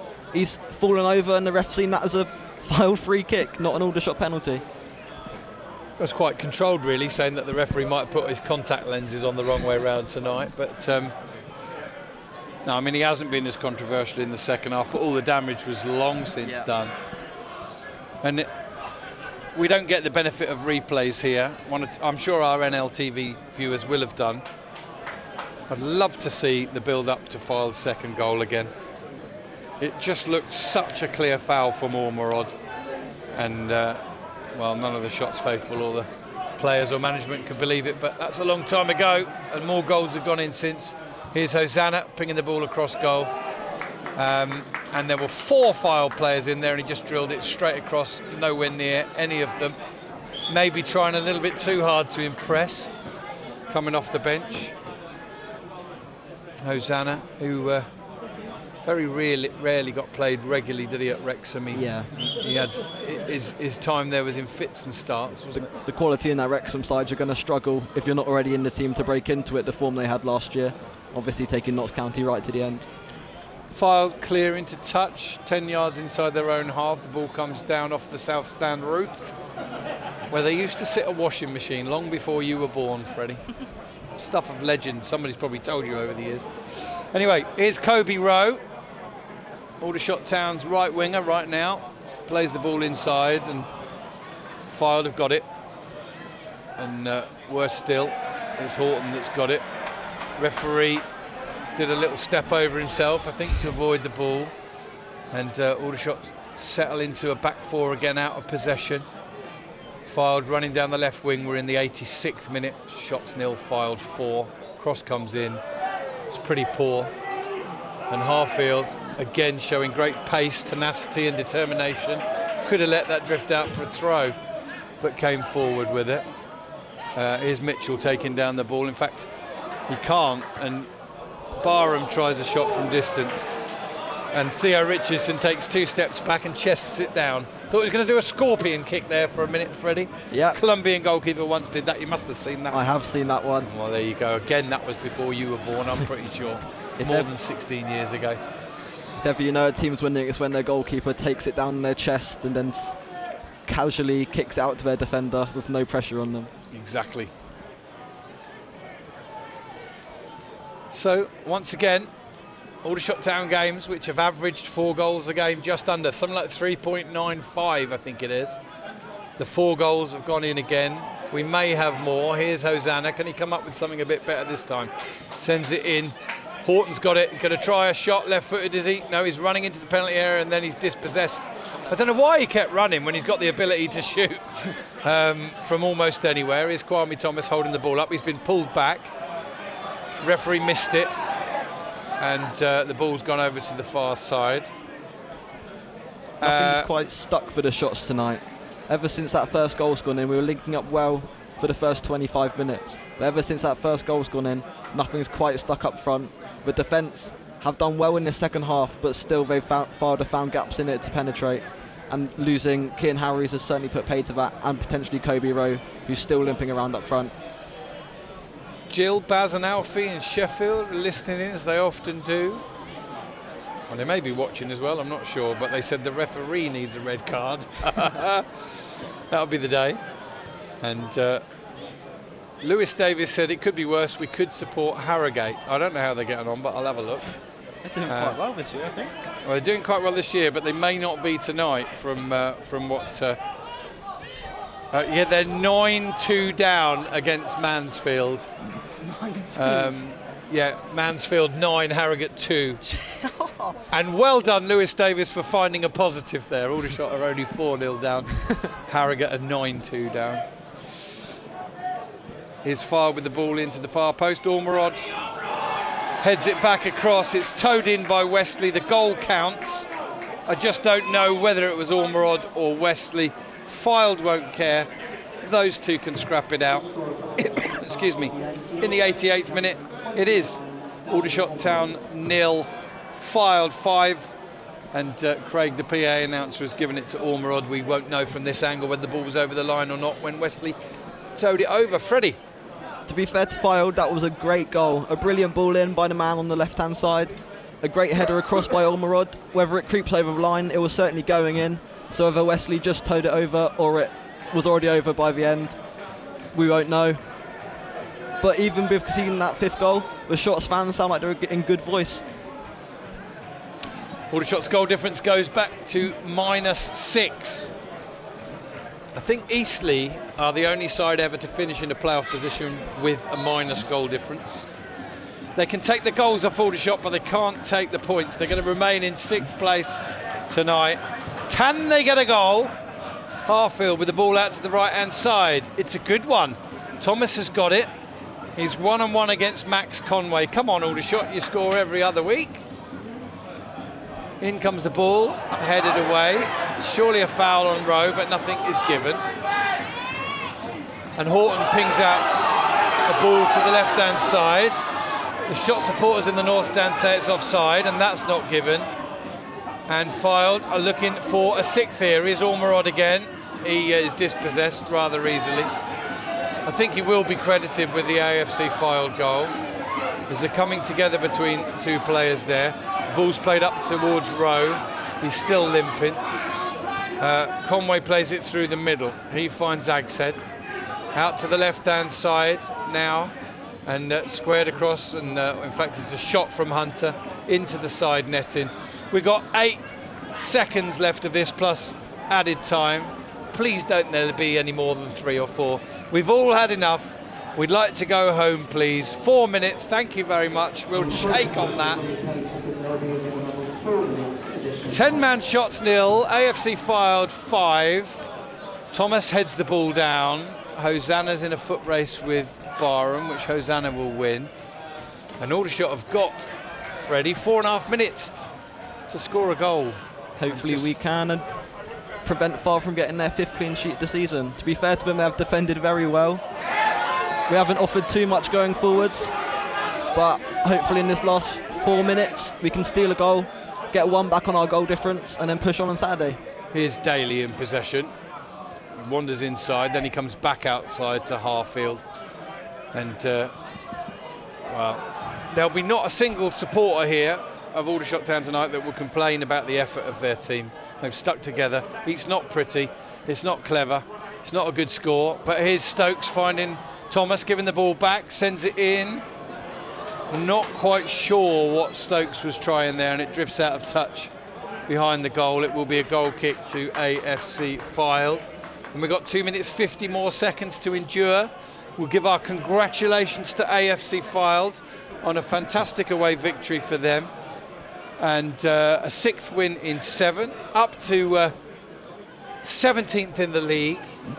One more goal in the remaining 2 minutes 30 seconds, and they will go up to 16th on alphabetical order.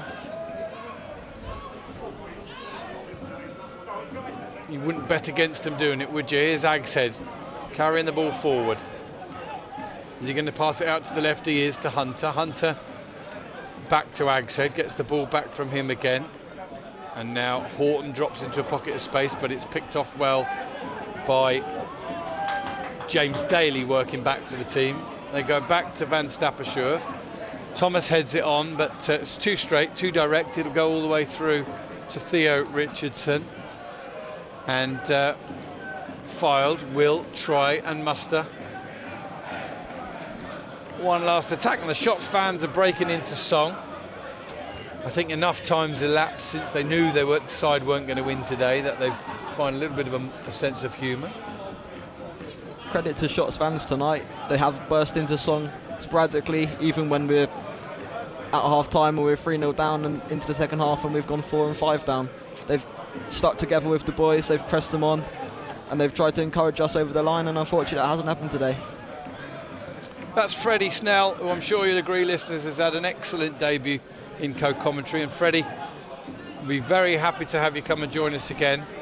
The gig here at the EBB is Steve Gibbs, so you might have to wait till he's away again, or you never know, we might find a more localish away game, or one that you can travel to, that you can come and join me again. But it won't be your only stint in the commentary box, that's for sure.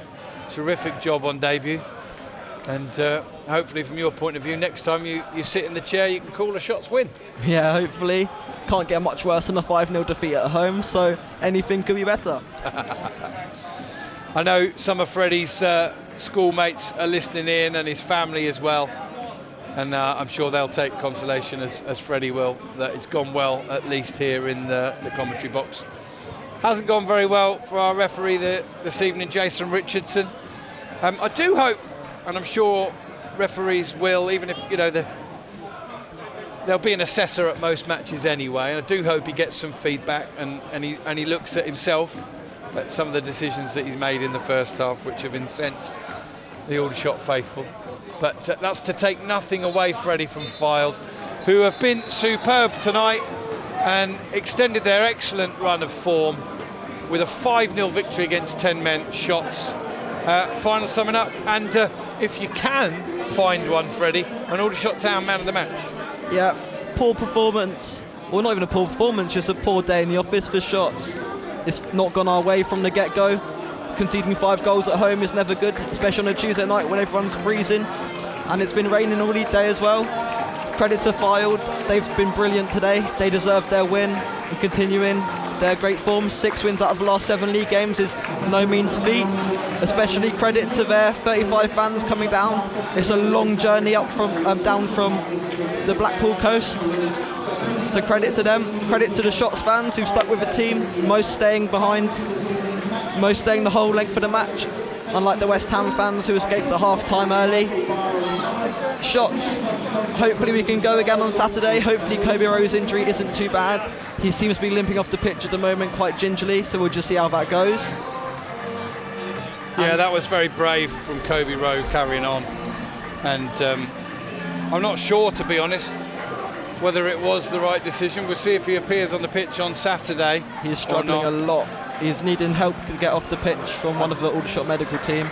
Yeah, Aldershot are probably going to be shorn of the services of Kobe Rowe, and definitely shorn of the services of Cian Harris on Saturday. And the final thoughts of the Shots fans here for referee Jason Richardson, who's escorted off the pitch by 2 stewards.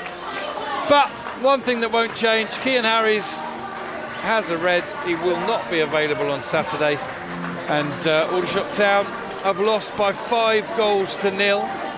A quick look at the other results in the National League. It finished, by the way, Mansfield 9, Harrogate 2. Thanks for sharing that, Lewis Davis. Aldershot 0, Fylde 5, FC Halifax 2, Maidenhead 1. Aidan George scored a winner in the 98th minute after Toby Show Silva had equalised. And Oldham came from 1-0 down with goals from Fondop and Garner to beat Boreham Wood. That means that Oldham and Halifax will tonight have closed by 3 points on Aldershot Town. And what about this for a scoreline? For Mark White's men, York City 0, Dorking Wanderers 1, Tom Blair with the winner. A fantastic 3 points for Dorking, who as a result of that climb back out of the relegation positions. Fylde are up to 17th. Oldham have gone above Aldershot, who dropped to 7th. And that's about it from the EBB. Sorry, Freddie, did you come up with the Aldershot man of the match or not? Aldershot man of the match, I was thinking Ollie Harfield. He's defended well today. If anything, he's been the man trying to start all the Aldershot attacks from playing long balls from the back. It's not the way people like to watch football, but it needs must when you're down to 10 men and you're 5-0 down. So he's done well today, and I think he is my Aldershot Town man of the match, Ollie Harfield. Thank you very much, Freddie. Greg Thornett says, a match to forget, but well done to young Freddie. I know you've interviewed him after games for years, Rob, but it's great to hear him co-commentating, and he had a fantastic debut. Hope he gets a chance to do it again, as I'm sure he's got a very promising career in media ahead of him. Jason Burney says, great comment about the washing machine on the south stand. There was a chair up there as well at one point. I tried to find a photo recently because someone I spoke to didn't remember, but I couldn't find it. So there's a challenge to our listeners. Thank you very much, Steve Brett, by the way, for letting us know about that late Dorking winner at York. And yeah, 1 or 2 other comments in as well. But I think we'll end it there. Going to switch off. We'll try and get quick post-match reaction from Aldershot manager Tommy Widrington. And we'll be back again here at the EBB on Saturday. Steve Gibbs probably be back in that chair, Freddie, but by all means, are you here on Saturday? I will be, yes. By all means, come and have a word with us anyway, and by all means be on standby in case Steve Gibbs goes down with flu or something. You'll be the first to be called, that's for sure. Terrific debut. I'm going to shake Freddie warmly by the hand. Well done, Freddie. Final scoreline here, 10-man Shots 0, AFC Fylde 5. Not a good night, but the Shots will go again on Saturday from a playoff position against another team in the playoffs, Altrincham, live on TNT Sports. And don't forget, listeners, that it's a 5:30 kickoff on Saturday. And that's about it, other than to congratulate AFC Fylde. A good night from me, and good night from me.